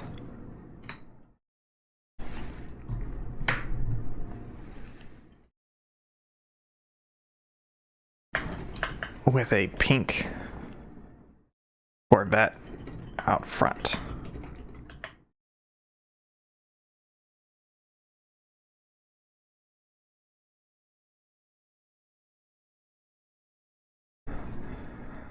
Oh. Ken and SpongeBob stood outside a brightly colored two-story house with a pink Corvette out front. SpongeBob.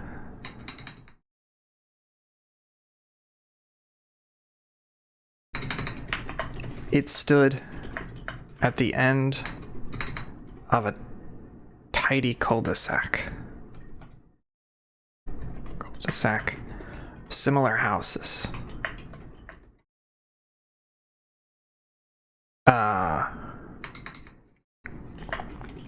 But each with their own flavor, but each with their own twist, but each with a touch of their owner's personality.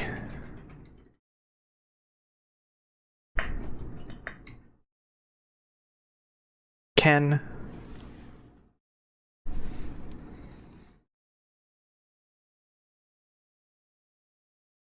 awkwardly reached forward and rang the doorbell.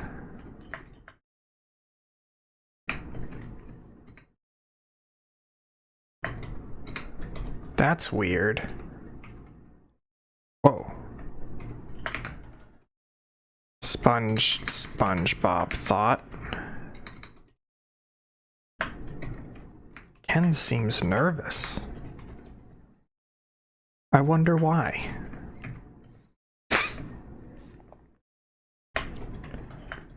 They heard the sound. They heard the sound of heels on the other side of the door, followed by the click of a handle and... Okay, wait, I'm saying three things here. They heard the sound of heels on the other side of the door, followed by a click of the handle as the door swung open.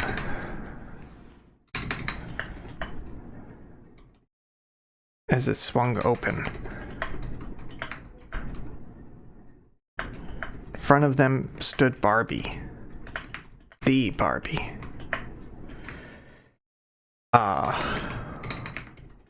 Long, blonde hair.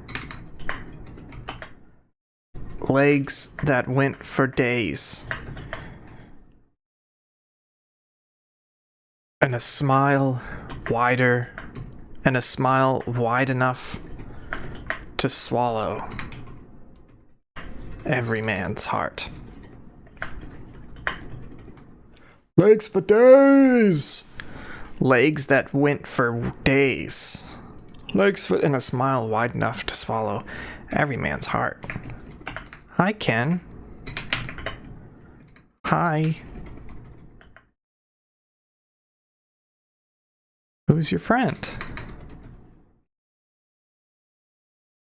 Barbie asked.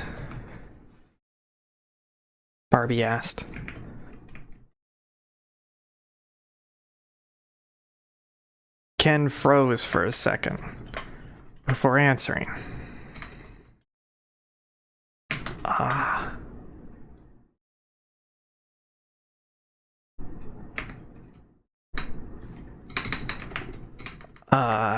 Hey, Barbie.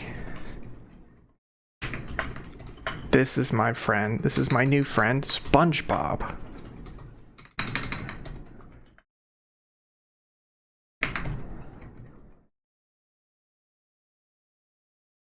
New friend, SpongeBob.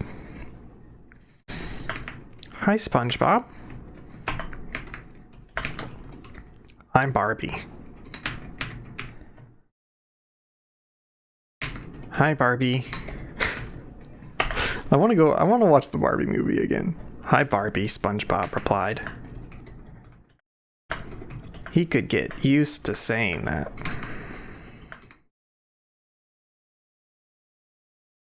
felt like the unofficial motto of this beautiful place of Barbie Land. Hi, Barbie.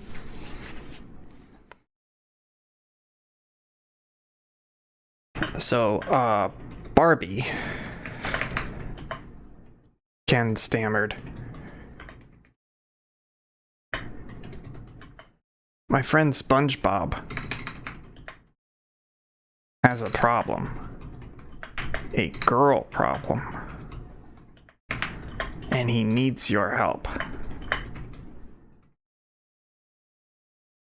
Oh, Barbie said. Is it that time of the month? Ken and SpongeBob stared blankly at her. Oh, I'm sorry. You mean you're having a problem with a girl?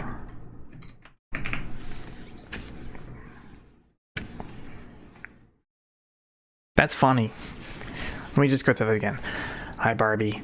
So, Barbie, Ken stammered. My friend SpongeBob has a problem. A girl problem. And he needs your help. Oh, Barbie said. Is it that time of the month? Ken and SpongeBob stared blankly at her. Oh, I'm sorry. You mean you're having a problem with the girl?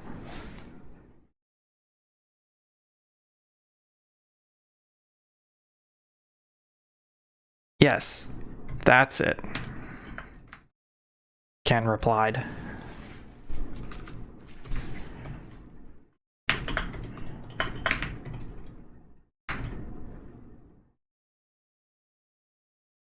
Can you help him?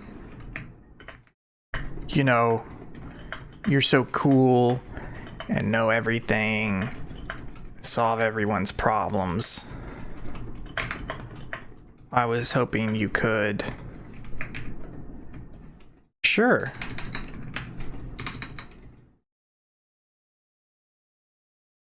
Barbie laughed. I don't think I'm that special, Ken.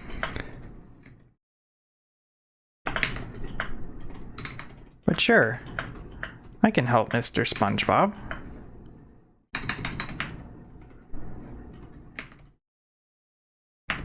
Come on in.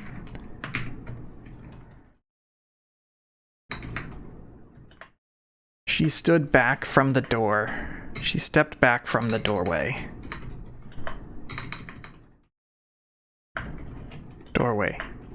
And gestured inside. We're making good progress here, folks. Maybe I'm a real author. Maybe I'm a real author, huh? Having fun with this microphone. Let's boogie. She stepped from the doorway and gestured inside. SpongeBob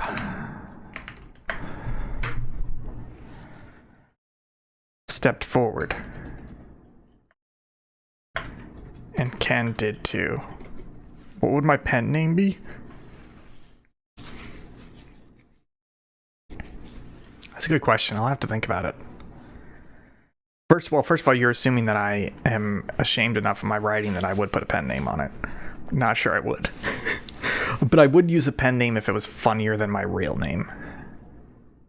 Ian Cripson, I think, would be my pen name. If you're not familiar, that's a really old... That's like an original Subpixel joke. When Will and I were playing a game on, like, the first episode of Scanlines, I think we were like, what's his name? And we combined our names and came up with Ian Cripson.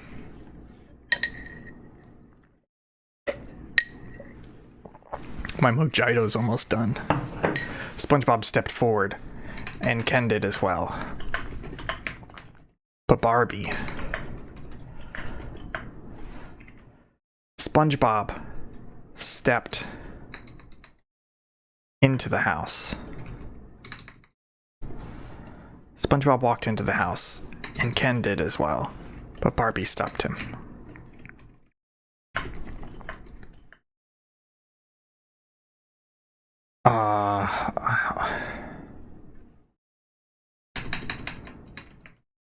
Sorry, Ken. Girl talk is private. Do you understand? I'm trying to catch that tone Barbie has towards Ken, where it's just like she's like shutting him down. Very clear. We're friends. That's it. Sorry, Ken. Girl talk is private. She explained. Ken stopped, his face dropping into a look of into his face showing disappointment.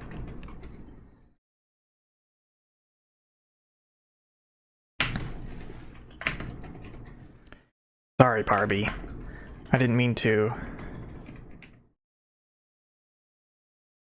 It's okay, Ken. I understand. And she slammed the door shut in his face.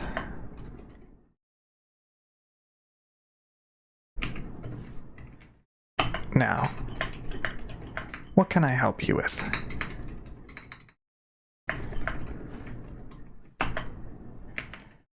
Barbie asked SpongeBob as she... Oh, it's quiet in here because I ain't got no music on. Barbie asked SpongeBob as she led him to her cute kitchen table.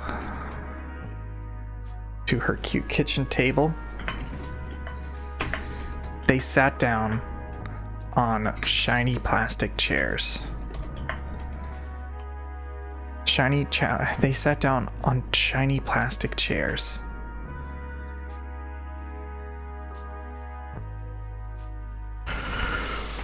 I'm dying. I'm getting close, folks. Let's do sir. Status check, please.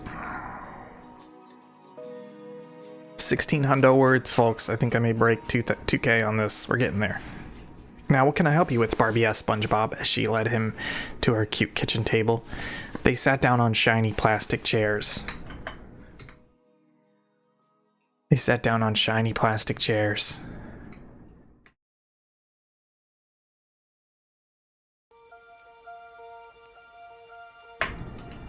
And began to talk.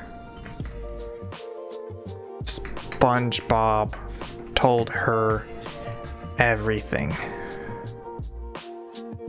about Sandy. Seems a little bit loud.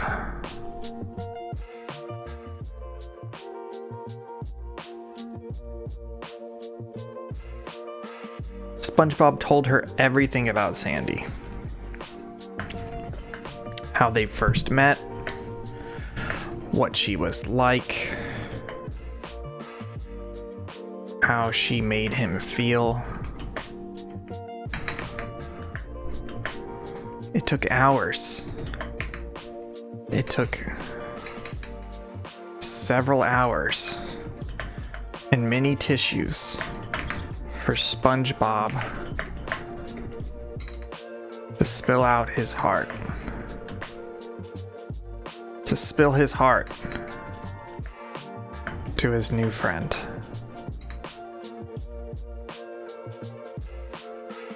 Wow, that's quite the story,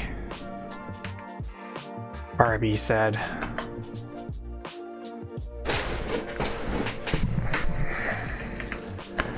You must really love her.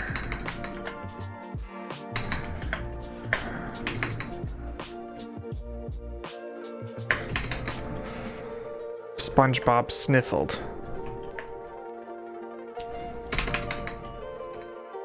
Wiping the snot from his spongy face. I do.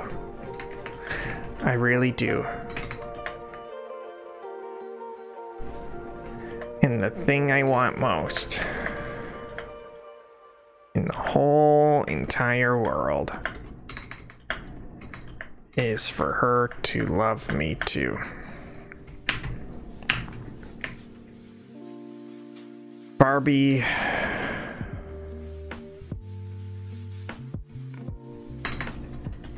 grabbed his hands.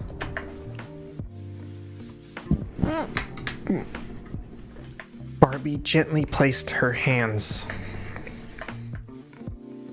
on top of his and leaned forward. SpongeBob, I know what you need to do. You have to tell her. Fuck. Okay, now I'm back myself into a corner. This is the thing. Okay, here's the thing. I want Barbie to say, I think there's a great moment in the Barbie film, right? Where they're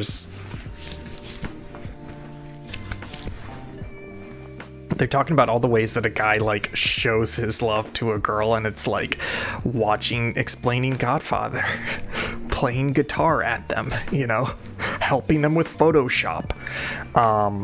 And I think this is a great opportunity for a moment where Barbie says, this is how you tell a girl that you love her. And SpongeBob slightly misinterprets it and does a manly thing. So, you know, maybe Barbie says, you know, like, you have to tell her how great she is. And SpongeBob's like, oh, I have to do something great for her? I don't know. SpongeBob, I know what you need to do. You have to tell Sandy how you feel. Maybe she's like, you have to tell Sandy how you feel exactly like this. And she means the one-to-one heart-to-heart, and he takes it to mean by pretending to be Ken. No, that's wrong. That's wrong. I need some skills. I'm gonna go on mute for a bit.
Okay.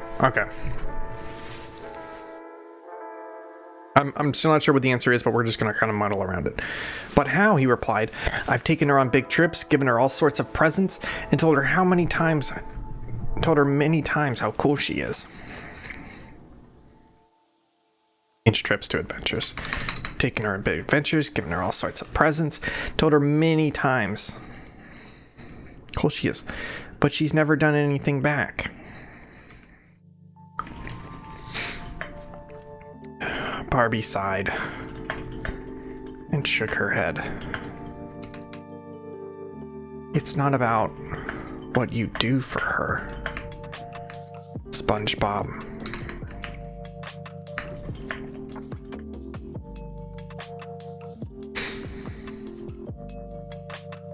Why the fuck am I writing a romance thing? Fuck!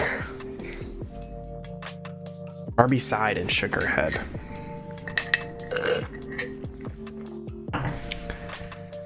It's not about how cool you look.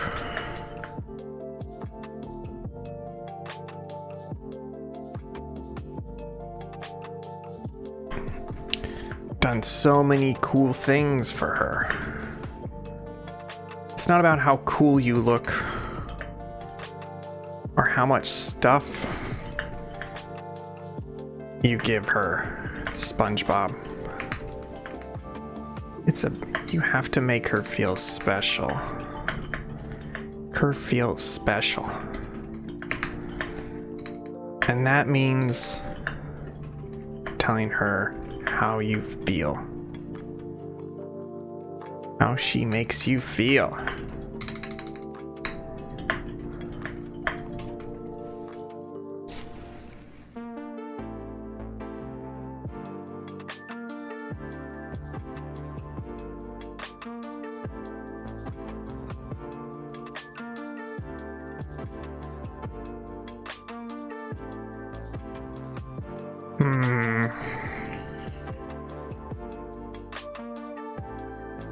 SpongeBob. Okay, all right.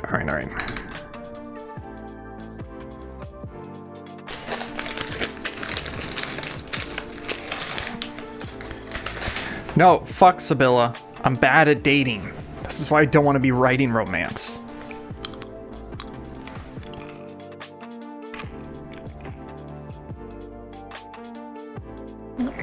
I'm upset about two things. Number one, why am I writing a romance when I'm bad at that? Number two, yeah, I know it's a miracle I'm not single.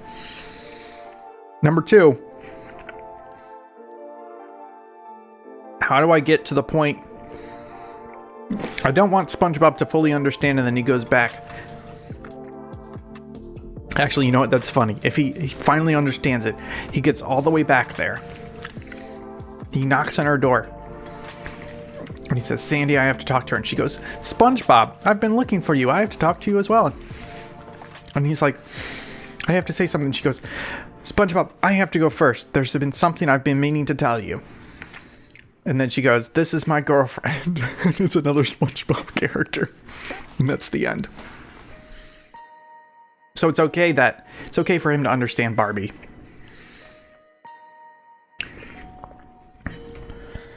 SpongeBob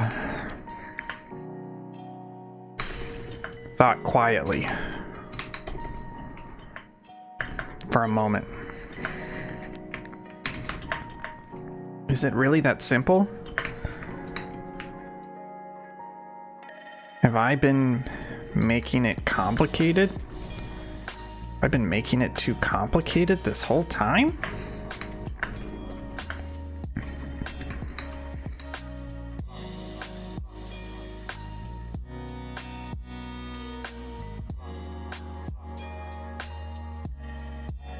But what if she doesn't feel the same way? Feel the same way?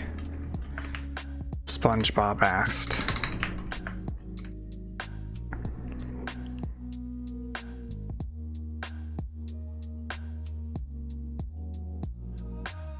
Then it wasn't meant to be, Barbie replied. Quickly. I know that's hard to hear. SpongeBob.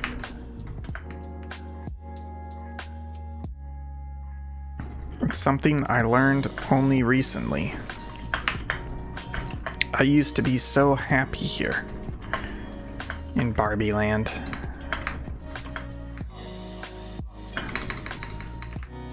But I was happy because I was oblivious to the real world.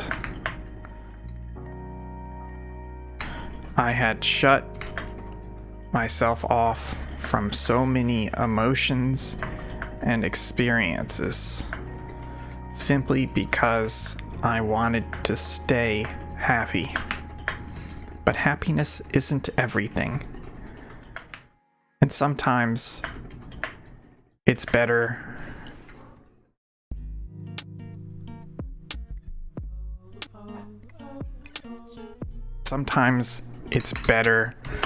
Remember when I said this was going to be funny? But it's not. Now I've got Barbie giving life lessons. But happiness isn't everything.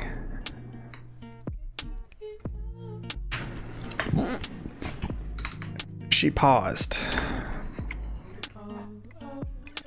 A painful flash showing briefly in her eyes. A painful flash. A painful flicker in her eyes. She was reliving moments of her past that had hurt deeply. She took a fake swig of orange juice and continued on. I learned that you can't fake things.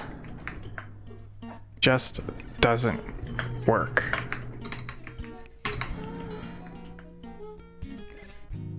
I wasn't happy anymore, so I had to do something to change that. And that goes for you as well.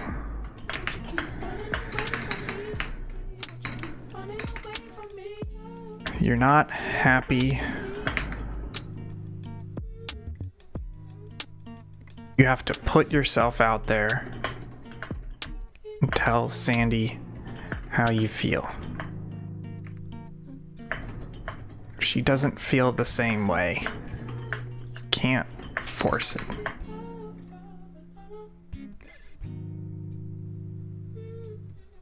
It'll hurt. And you won't feel good. But I promise you that it's better to know, better to try and know than to sit here wondering for the rest of your life. No, this is not my advice to my younger self. I'm not saying I didn't make similar mistakes, but I don't know that I could advise myself out of my previous mistakes. It's just more like, hey, this is the type of person you are, so you better set your expectations much fucking lower, buddy. Okay. I learned that you can't fake things, it just doesn't work. I wasn't happening anymore. One day, one day I woke up and I wasn't happy anymore. I tried to ignore it, to keep on living fantasy life, to living my perfect Barbie life. But it wasn't working. Something had to change. So I had to change that. Had to change. So I had to do something. Change. And that goes for you as well. You have to put yourself out there and tell us. So I had to do something.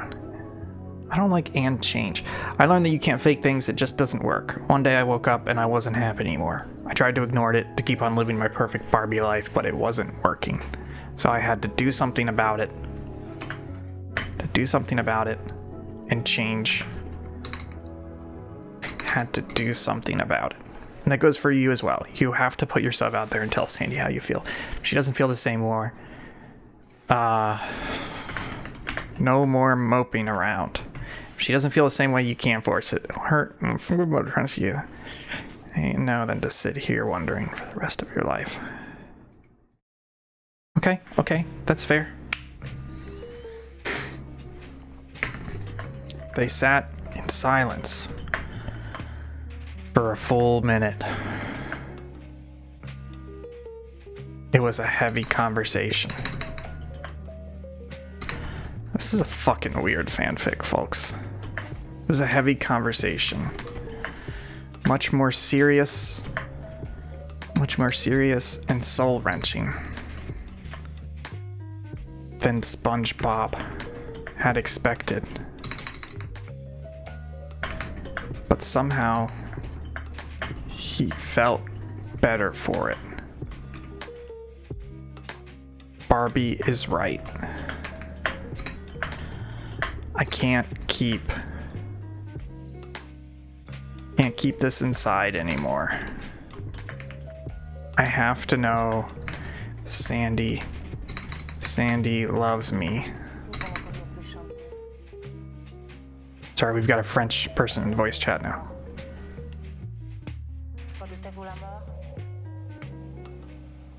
Good tone.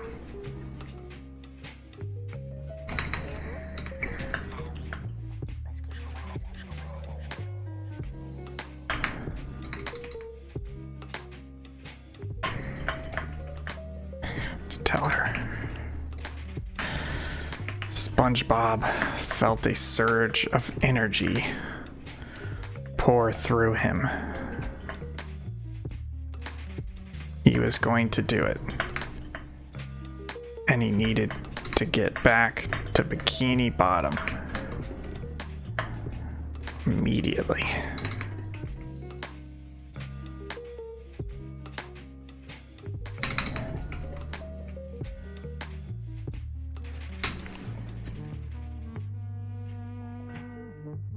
He stood up from the table, his chair clattering to the shiny floor, to the squeaky clean, clattering to the floor. Barbie, thank you, thank you, thank you.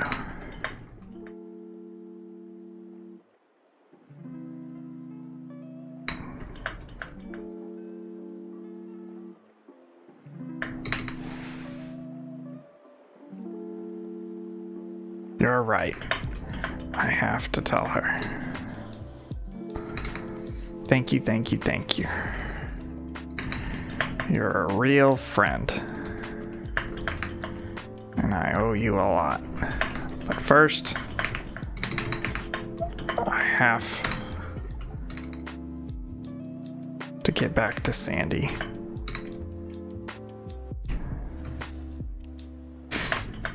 As he rushed out the door, Barbie followed.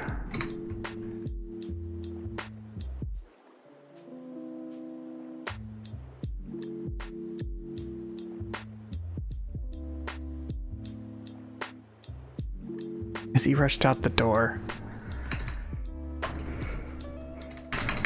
fuck. I'm slowing down a little bit, but we made good progress there.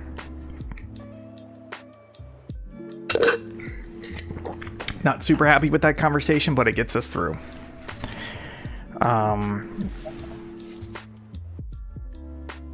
But first, I have to get back to Sandy. As he rushed out the door,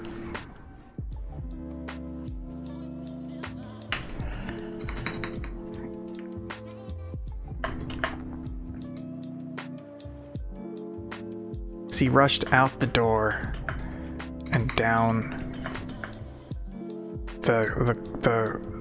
the street. Barbie watched him go with a tear in her eye.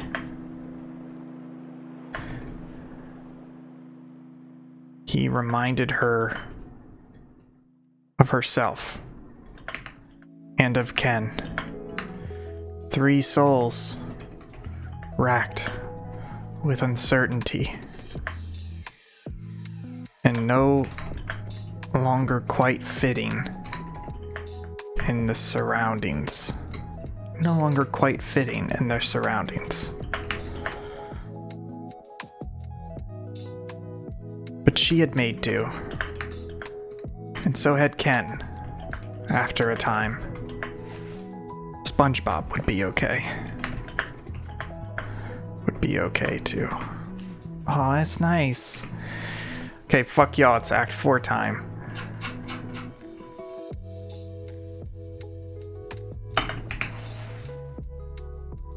Learn a lot about my writing Just that I gotta be a little bit more careful about where I go, and turns out I can bend over and pull something out of my ass sometimes. And it's not necessarily shit. Maybe covered in shit, but it's not entirely shit. Act 4. Today's the day. SpongeBob thought.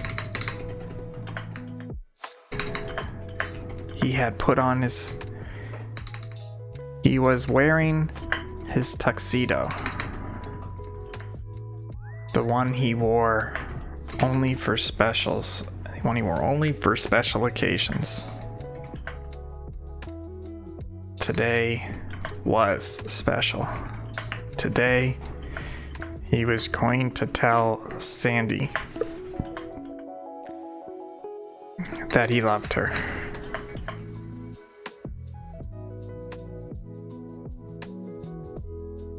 SpongeBob had gotten back to Bikini Bottom in record time. I know that's a cliche, but fuck you, I'm using cliches now. I'm getting down to the end. We're at 2.5 hours into the stream. SpongeBob had gotten back to Bikini Bottom in record time.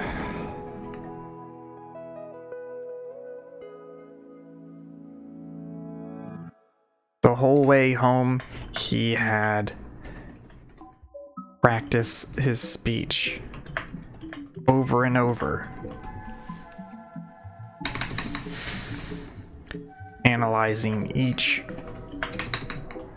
word and phrase for maximum impact.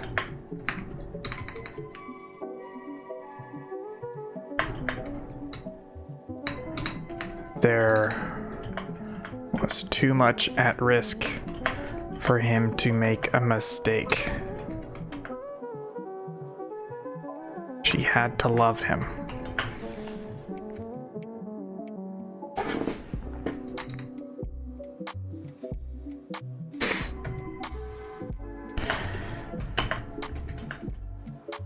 Oh, you know what? This map's gonna come in handy, right? We had a map. Didn't we have a map? Didn't we have a map? Didn't we have a map, folks? Folks, we had a map. We had a map. Where was the map?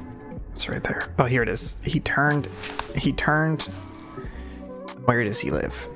He turned off of Conch Street and down the alley.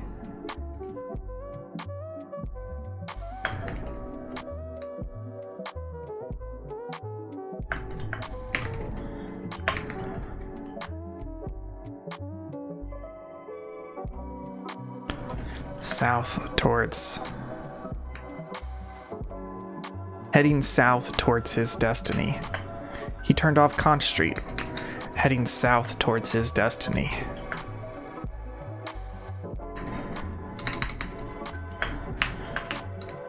The girl he loved lived so close to him. Sibyl, are you still watching? Because I'm about to blow your fucking mind. The girl he loved lived so close to him. Some would even say they were neighbors.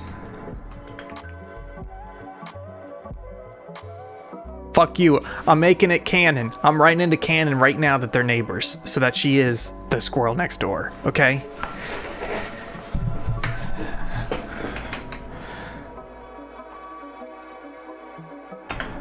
If he stood at his what's his window? Shit, where's that? End with a kiss? Oh, halucha. I'll end with a kiss. If he stood at his second floor window in the dim twilight of undersea dark, of undersea night,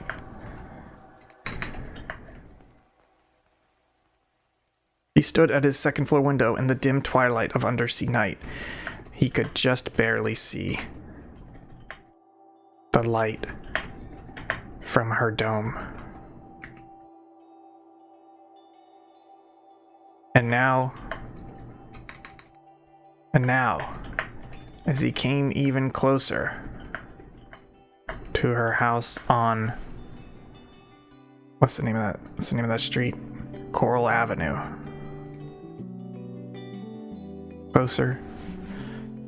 And now, as he came even closer to her address on Coral Avenue, her dome loomed large. Her dome beckoned. And now, as he came even closer, as he stepped closer, closer and closer, closer and closer to her Coral Avenue address, to her Coral Avenue abode. Her dome grew large in his sight. Sandy was a surface girl.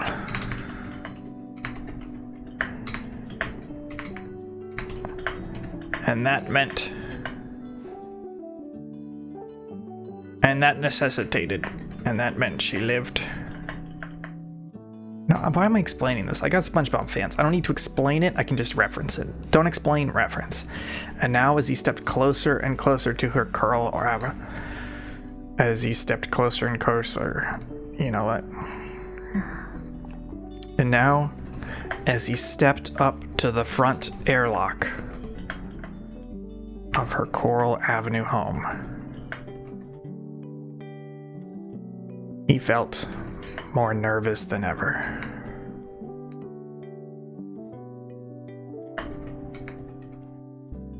Nervous than ever. This was it. The biggest moment of SpongeBob's life.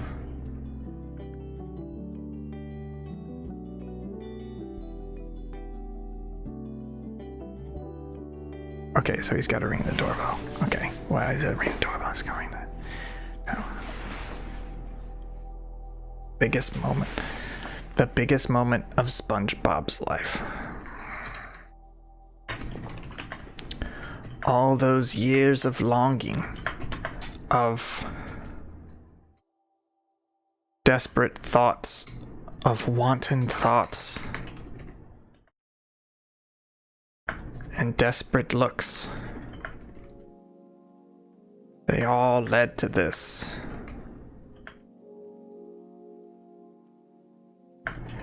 It was too much to bear.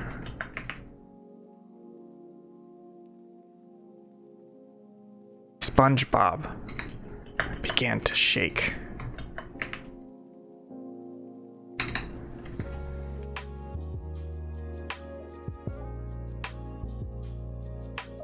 I want to have a little moment of but then he remembers Barbie and then he presses the doorbell. Okay, all those years of longing, of wanton thoughts and desperate looks, they all led to this. SpongeBob began to shake.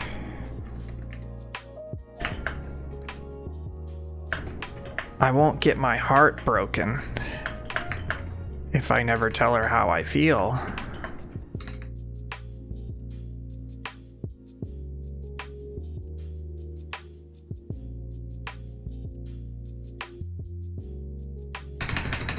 How I feel.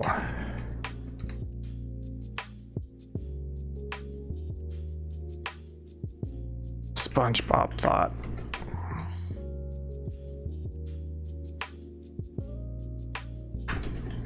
But that was cowardly.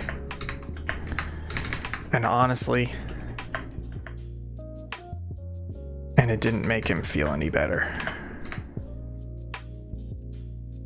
And it didn't make him feel any better. In a moment, in a rare moment of bravery,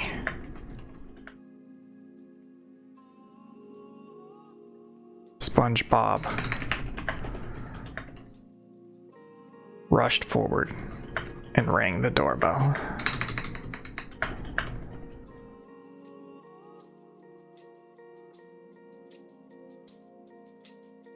Okay, he rang the doorbell.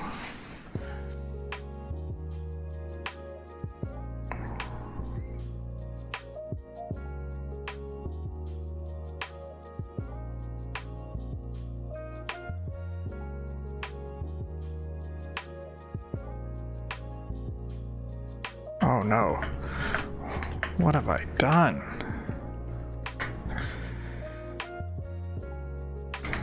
He thought. I don't think this H should be capitalized. Now I have to tell her. I can't do this. I can't. Fear, panic, anxiety. It all rushed through SpongeBob.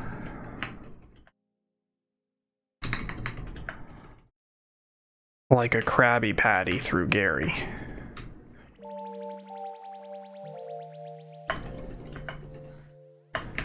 Through Gary. That was a mistake. That was a mistake. And it took me days, and it took me weeks to clean it up. This will be even worse.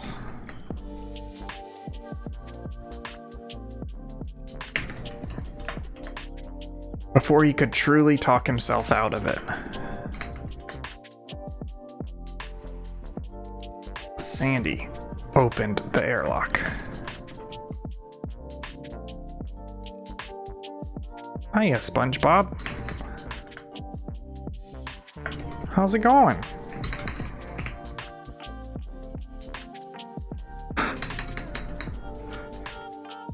Hi, Sandy. SpongeBob replied nervously. It's funny.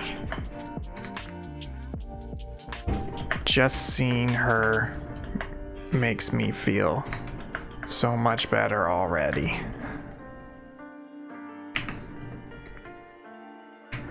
Sandy. Well, let me put it here. There's something I've been meaning to tell you. Something I have to tell you.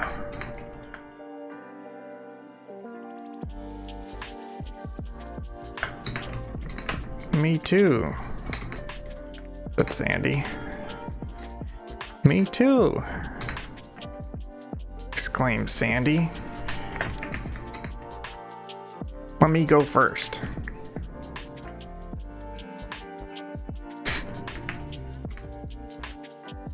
She opened. Well, okay, I gotta have her partially open. A little bit of foreshadowing here. So, Sandy cracked open the door lock. Cracked open the door lock. She opened the door lock even further and revealed. I need female characters of SpongeBob, please. It's Mrs. Puff. Never mind, folks. I figured it out. Well, actually, I'll let you guys pick this. Is Sandy in a lesbian relationship with Pearl Krabs, Mrs. Puff, or a different character? I've got to vote for Pearl. Pearl's a teenager? Oh, fuck. You know, normally I'm fine with... you know what? I'm sorry. That was going to be a joke, but I can't. I can't. Is it Mrs. Puff? I think I'm out of... I think I'm out.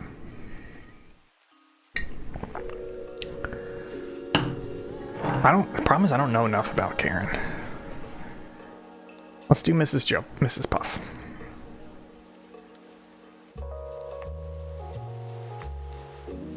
Encyclopedia SpongeBobia. She's SpongeBob's teacher. Oh, I'm sorry, this is better.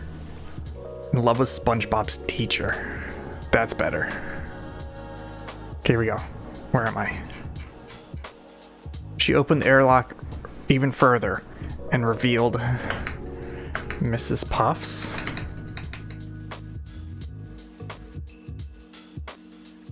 What's she doing here?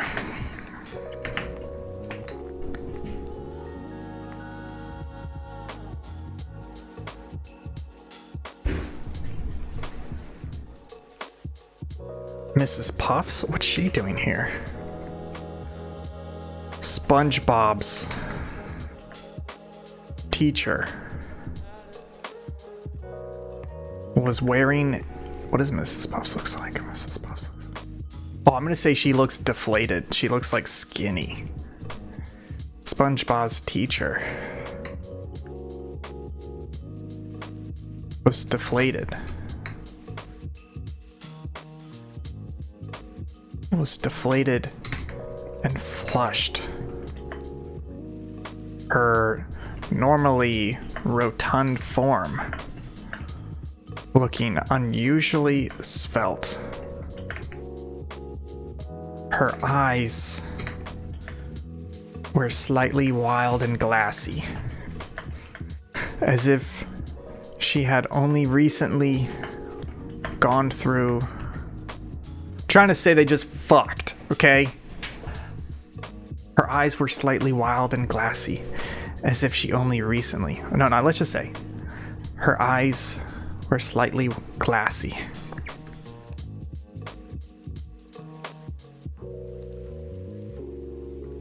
And a big dopey smile lay across her face.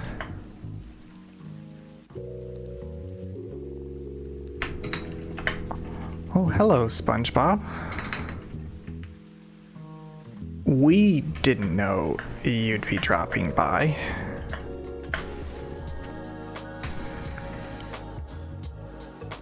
SpongeBob gulped. Gulped.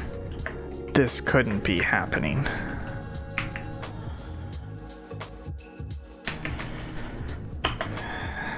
Sandy put her arm around Mrs. Puffs and gently pulled her closer.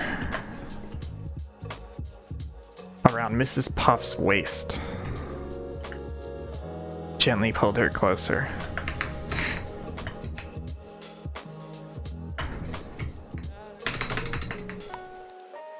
SpongeBob, this is my girlfriend. Now, I know this is weird, but Mrs. Puffs and I have talked about it, and this won't impact your grades at all. Okie dokie.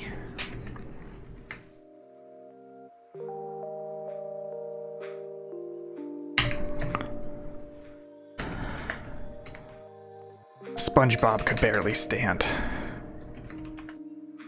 Oh, I'm sorry, I'm off the page. SpongeBob could barely stand. His knobby knees were shaking.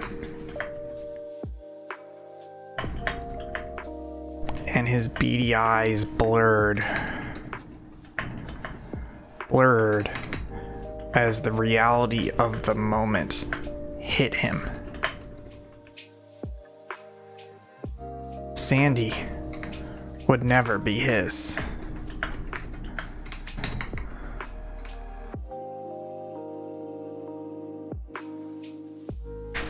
Okay, alright, Sandy would never be his.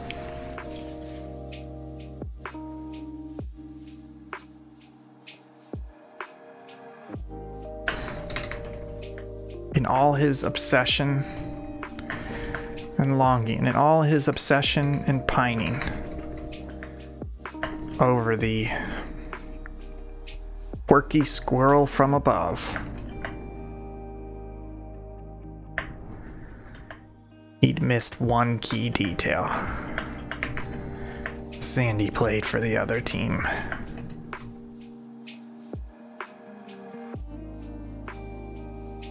I'll put the kiss right here.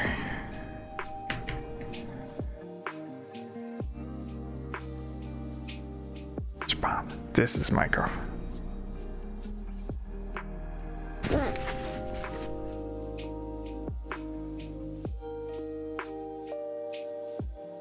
Gently pulled her close, planting a romantic kiss.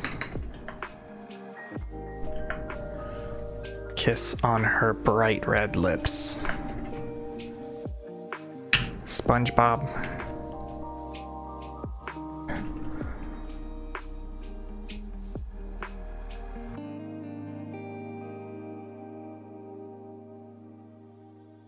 Okay, I think we're ready for the read-through.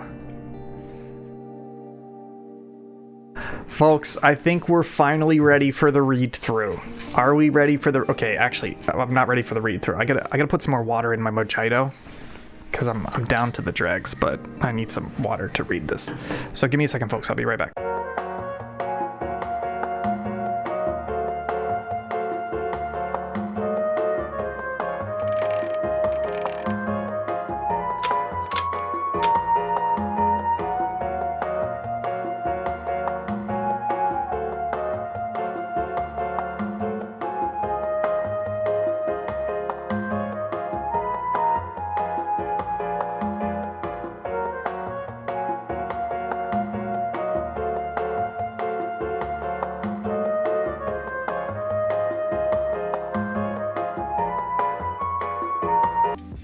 Okay, folks, Daddy's back.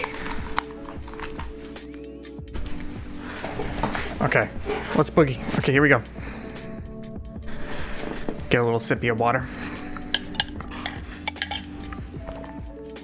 SpongeBob SquarePants lay back in his seashell bed, his thin arms tucked behind his head and his beady eyes wistfully staring at the pineapple ceiling. Why doesn't she love me, SpongeBob thought. All I can do is think about her wide eyes. Her wide eyes, bushy tail, and two-tooth grin. One day I'm gonna... SpongeBob didn't know what should come next. Every time he felt his heart swell with feelings of Sandy, and his mind wandered to those fleeting thoughts of what could be. He couldn't quite say what he wanted to do with her. Holding hands? Hold hands? Hug? Whatever it was. I want to do it with her. Sandy cheeks, that happy-go-lucky visitor from above. Should I change this to immigrant? That happy-go-lucky immigrant from above. I think that's funny. SpongeBob had known her for years, from their first meeting at Master Kim's karate camp to last year when she reappeared fighting a giant clam. Sandy was 2 taekwondos deep into a violent karate maneuver when SpongeBob found her. He could swear he heard his heart thump in time with her chops and kicks, and when the giant clam lay defeated, so did any hope of SpongeBob protecting his heart from this furry goddess. Oh, Sandy, how do I win your heart? I've loved you in every way I know how. Giving you Krabby Patties, letting you play. Making you Krabby Patties, letting you play with my pet hermit crab. Letting you play with Gary. Doing my Squidward impression. What more does it take? SpongeBob sighed. He needed new ideas.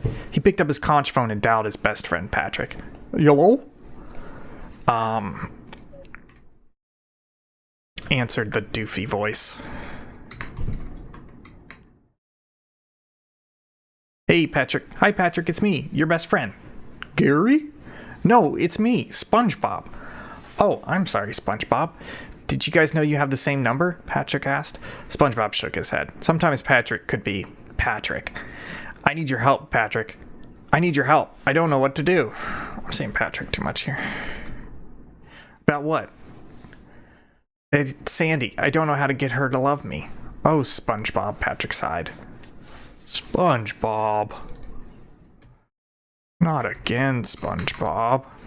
Patrick sighed. He knew all too well about the unrequited love between his best friend and the buxom squirrel next door. Of the countless adventures they'd gone on, more than a few had been solely to impress Sandy. I can't take it anymore, Patrick. My heart is breaking and there's nothing I can do about it, SpongeBob sobbed into his conch phone. Thankfully, it was an underwater telephone. Otherwise, it would have shorted out from all his fears. Why don't you tell her how you feel, Patrick suggested. Why don't you tell her you love her? I'm gonna change this. You tell her you love her. I can't, Patrick. What if I do it wrong and she rejects me? She's a surface girl. What does she want with a dish sponge like me? Who knows what surface girls want, Patrick replied. SpongeBob paused. There was a dim buzzing in his head, that feeling he got once or twice a week, a painful and uncommon sensation. There was a dim buzzing in his spongy brain. An idea. He had an idea. That's it, Patrick. I'll go to the surface and talk to the girls up there, SpongeBob exclaimed. They'll tell me how I can win Sandy's heart. The surface? SpongeBob, I don't think that's a good... this shouldn't be an ellipse. This should be like an M dash, kind of. SpongeBob slammed the conch phone down and jumped to his feet. This was it, the big idea he had been waiting for. He ran around his pineapple house, gathering supplies for his trip. A pencil to write down notes, seaweed licorice for a snack, and a spray bottle to keep him moist in the hot surface sun. I'm gonna change this to coral licorice. I'm ready, SpongeBob screamed to no one in particular. He kissed Gary goodbye, stepped out his front door, and began his steady march across the ocean bottom. Act 2. 3 days later, SpongeBob could tell he was finally getting close to the surface. It was 3 days later. His supple yellow body could feel the current as the water moved to and fro. That never happened in Bikini Bottom. They were too deep there for the water to move at all. But up here, closer to the surface, the ocean became a turbulent mistress, ever mingling with the wind and the moon, dancing and crashing upon any who dared enter her. Jesus Christ. SpongeBob felt his stomach tighten as he neared the barrier between water and air. He had only visited the surface a handful of times, each an adventure full of excitement and fear, being this far from home, this far from friends. SpongeBob was scared. As his head breached the surface, SpongeBob heard... Sorry, I have as his SpongeBob felt his stomach tighten. There we go. As his head breached the surface, SpongeBob heard pop music. Delightful dancey tunes traveled across the waves and into his ears. He could also hear shouts of excitement and peals of laughter. Wow, Barbie, cute beach towel. Thanks, Ken. I love your sunglasses. SpongeBob stood half out of the water, his wide eyes drinking in the sight before him. His wide eyes taking in the sight before him. Yeah, that works. It was a collage of pastel colors and beautiful bodies. There were dozens of people frolicking on the beach. They were sun-tanning and chatting and sportsing, everyone filled with happiness and glee. What was this magical place? As SpongeBob stepped onto the beach, he inevitably drew the attention. No, let's just... SpongeBob stepped onto the beach. SpongeBob stepped onto the beach and drew the attention. Hi, they all shouted, everyone waving their hands. Waving their hands in a playful greeting. They all shouted and waved as they waved their hands.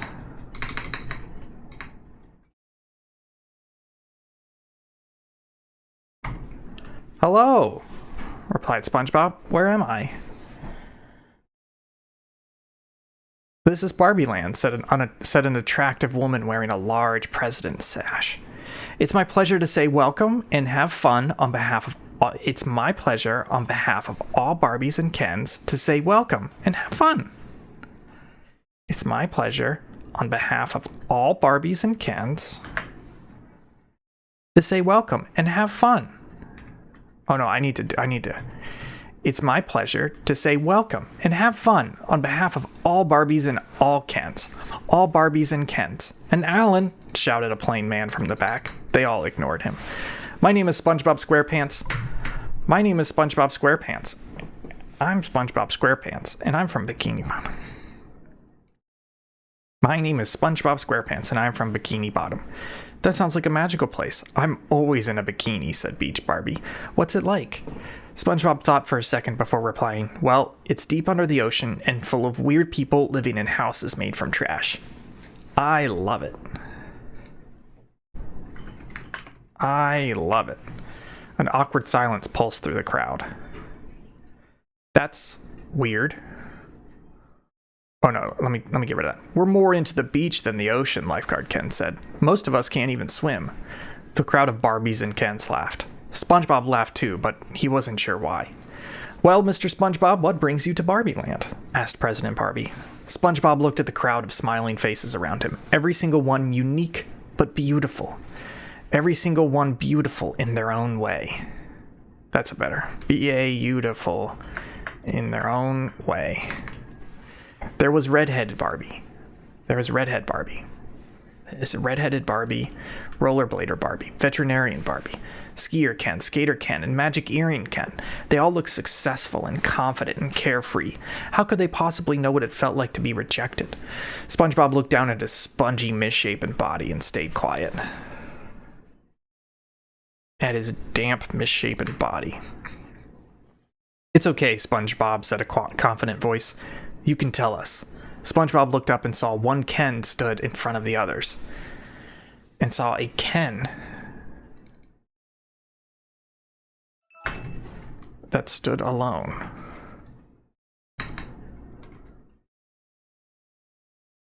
SpongeBob looked up and saw a Ken that stood in front of the others. This one was different. His silver blonde hair and roguish grin made him seem so much more alive than the others. His weathered, piercing eyes told of heartbreak, but also of triumph. This was Ken. Seemed so much more wise. So much wiser than the others. This was Ken. The first Ken. Well, SpongeBob started, I'm here because of a girl. Ken chuckled. It's always about a girl, isn't it? Every Ken needs his Barbie. And without her, they'd be nothing. SpongeBob nodded. Ken understood the pain and pleasure of love. Maybe he could help him. The girl I love, her name is Sandy Cheeks. She's from the surface. But I don't know how to tell her how I feel. And I don't know how to make her love me. A quiet awe rippled through the crowd. Every Barbie and Ken felt SpongeBob's pain in their heart, and in that moment, they would do anything to help him. Ken reached forward and placed his strong, rugged hands on SpongeBob's shoulders. His piercing blue eyes looked deeply into the vulnerable Sponge. SpongeBob, I'm gonna do everything in my power to help you win the heart of Miss Sandy Cheeks. Will you let me help you? SpongeBob felt tears in his eyes, and he quickly nodded. This was it. Finally, somebody was going to help him. Good, said Ken. I don't know the first thing about winning a woman's heart, but I know someone who does. The first woman. The first Barbie. Act 3. Ken and SpongeBob stood outside a brightly colored 2-story house with a pink Corvette out front.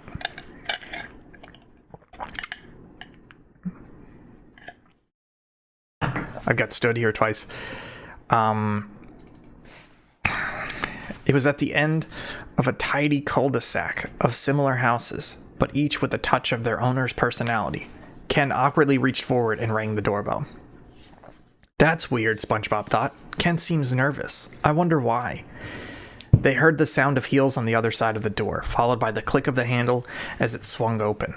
In front of them stood Barbie. The Barbie. Long blonde hair, legs that went for days, and a smile wide enough to swallow every man's heart. Hi, Ken. Who's your friend? Barbie asked. Ken froze for a second before answering. Hey, Barbie. This is my new friend, SpongeBob. Hi, SpongeBob. I'm Barbie.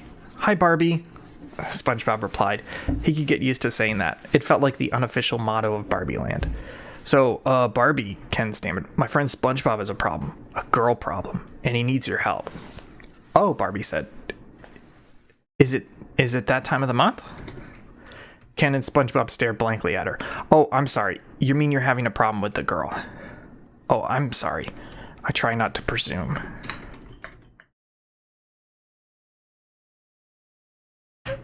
You mean you're having a problem with the girl? You mean you're having a problem with the girl? You're having a problem with the girl? Yes, that's it. Ken replied, can you help him? You know, you're so cool and know everything and solve everyone's problems. I was hoping you could. Barbie laughed. I don't think I'm that special, Ken. But sure, I can help. SpongeBob. Come on in. Come in. She stepped from the doorway. She stepped out of the doorway and gestured inside. SpongeBob walked into the house and Ken did as well, but Barbie stopped him. "Sorry, Ken, girl talk is private," she explained. Ken stopped, his face showing disappointment. "Sorry, Barbie, I didn't mean to... Sorry, Barbie, I thought I could..." "It's okay, Ken, I understand."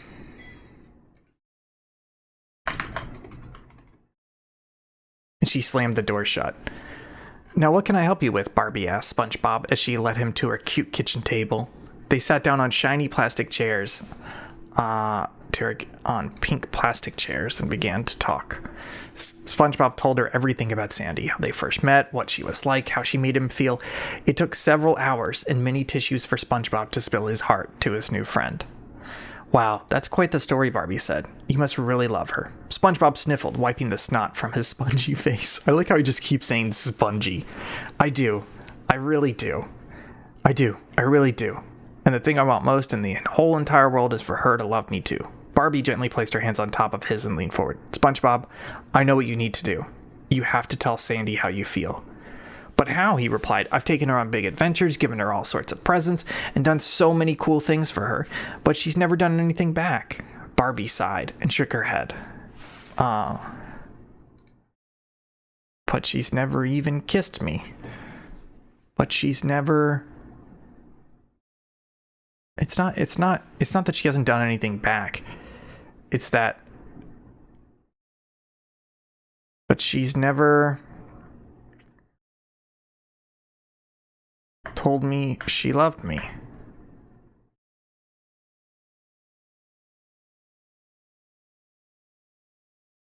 But she's never even kissed me. Barbie sighed and shook her head. "It's not about how cool you look or how much stuff you give her, SpongeBob. You have to make her feel special. And that means telling her how she makes you feel." SpongeBob thought quietly for a moment. Is it really that simple? Have I been making it too complicated this whole time? "But what if she doesn't feel the same way?" SpongeBob asked. "Then it wasn't meant to be," Barbie replied quickly. "I know that's hard to hear, SpongeBob. It's something I learned only recently. I used to be so happy here in Barbie Land, but I was happy because I was oblivious to the real world. I had shut myself off from so many emotions and experiences simply because I wanted to stay happy. Happiness isn't everything." She paused, a painful flicker in her eyes. She was reliving moments of her past that had hurt deeply. She took a fake swig of orange juice and continued on. "I learned that you can't fake things. It just doesn't work." She took a swig. She took a swig from her empty glass and continued on. "I learned that you can't fake things. It just doesn't work. One day I woke up and I wasn't happy anymore. I tried to ignore it, to keep on living my perfect Barbie life, but it wasn't working. So I had to do something about it. And that goes for you as well. You have to put yourself out there and tell Sandy how you feel. No more moping around.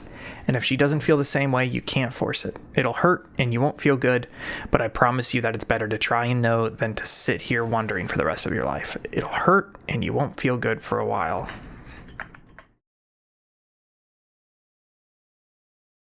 They sat in silence for a full moment. For a full minute, it was a heavy conversation, much more serious and soul-wrenching than SpongeBob had expected. But somehow, he felt better for it. Barbie is right. I can't keep this inside anymore. I have to know if Sandy loves me the same way that I love her. I have to tell her. SpongeBob felt a surge of energy pour through him. He was going to do it, and he needed to get back to Bikini Bottom immediately. He stood up from the table, his chair clattering to the floor. "Barbie, thank you, thank you, thank you. You're a real friend, and I owe you a lot. But first, I have to get back to Sandy." As he rushed out the door and down the street, Barbie watched him go, with a tear in her eye. He reminded her of herself, and of Ken. 3 souls racked with uncertainty and no longer quite fitting in their surroundings. But she had made do, and so had Ken, after a time. SpongeBob would be okay too. Today's the day, SpongeBob thought. He was wearing his tuxedo, the one he wore.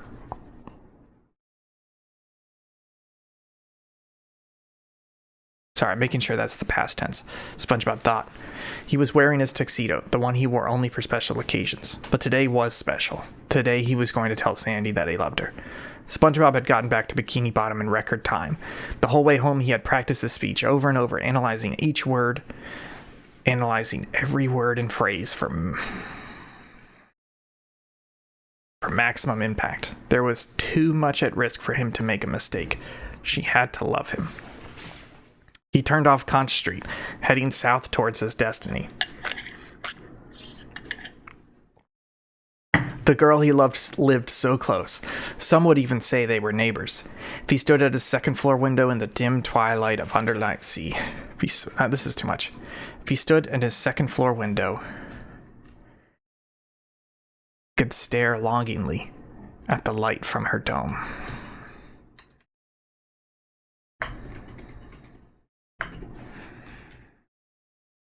And now, as he stepped up to the front airlock of her Coral Avenue home, he felt more nervous than ever. This was it, the biggest moment of SpongeBob's life. All those years of longing, of wanton thoughts and desperate looks, they all led to this. SpongeBob began to shake. Began to have doubts. No. I won't get my heart broken if I never tell her how I feel. But that was cowardly, and it didn't make him feel any better. And it didn't feel like a solution.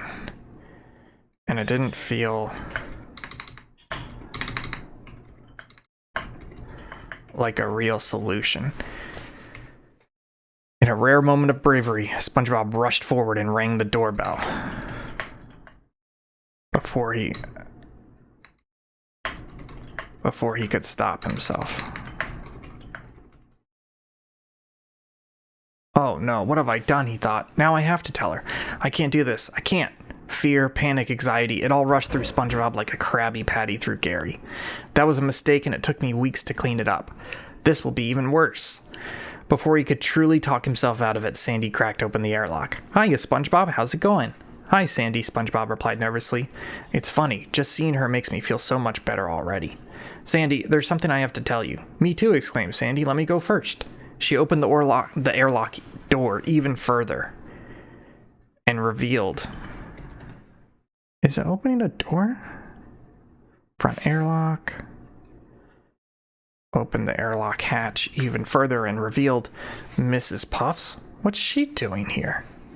SpongeBob's teacher was deflated and flushed. Looked slightly deflated. And flushed. Her normally rotund form.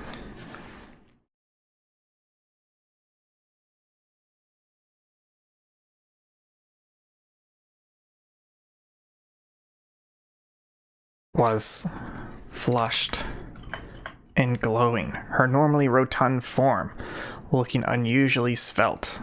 Her eyes were slightly glassy and a big dopey smile lay across her face. Oh, hello, SpongeBob. We didn't know you'd be dropping by.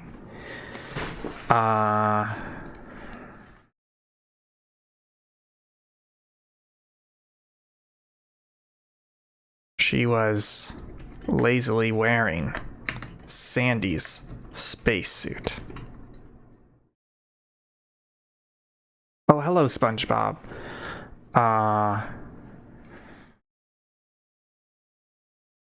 Sandy's spacesuit.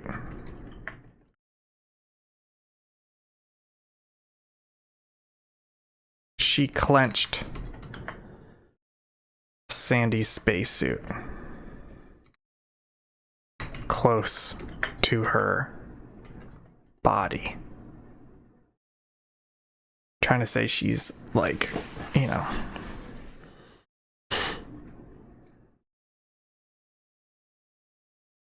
She awkwardly wore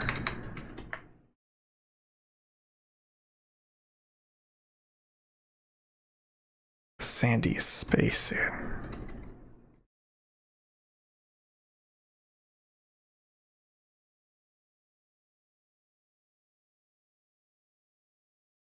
SpongeBob's teacher was flushed and glowing, her normally rotund form looking unusually svelte. Her eyes were slightly glassy and a big dopey smile lay across her face, and she was awkwardly wearing Sandy's spacesuit. Oh, hello, SpongeBob. We didn't know you'd be dropping by. SpongeBob gulped, SpongeBob. This couldn't be happening. Sandy put her arm around Mrs. Puff's waist and gently pulled her close, planting a romantic kiss on her bright red lips. SpongeBob, this is my girlfriend. Now, I know this is weird, but Mrs. Puffs and I have talked about it, and this won't impact your grades at all. Okie dokie?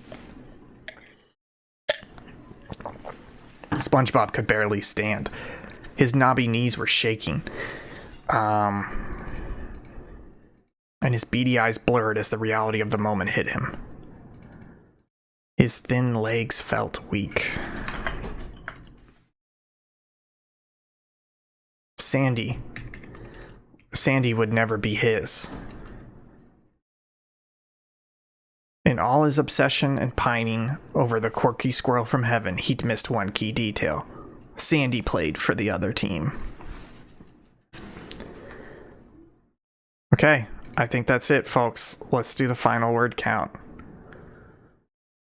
I had one.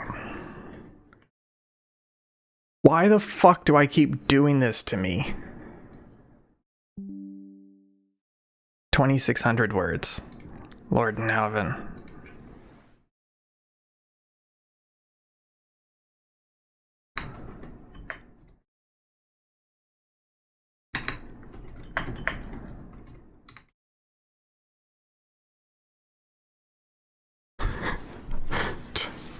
Jeez Louise. Sorry, there's an awkward silence. Awkward silence. Not pulsed. Let's move through the crowd. Let's just do moved. Okay. That's it, folks.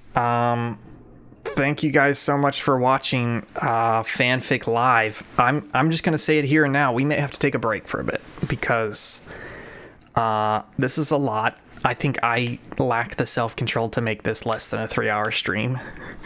So this may be a once a month thing because I can't do this every week. And I know Jake's not a big fan of writing live. Maybe if we get Will in here, we could have some fun. But thank you guys so much for joining us. We're going to be back on Tuesday, 9 p.m. Eastern for some more Roblox with adults, which is hell of a series, quite frankly. It's bonkers. You can find us on Twitter, Twitch, TikTok, Instagram, Facebook, Mixer, Threads, and Blue Sky at Subpixel Team. And you can find me personally on Twitter at Thank Gibson. Thank you guys so much for joining us. Join our Discord if you want to read this and some of our other fanfics. You can find the link to the AO3 there or at subpixelfilms.com that takes you to our link tree.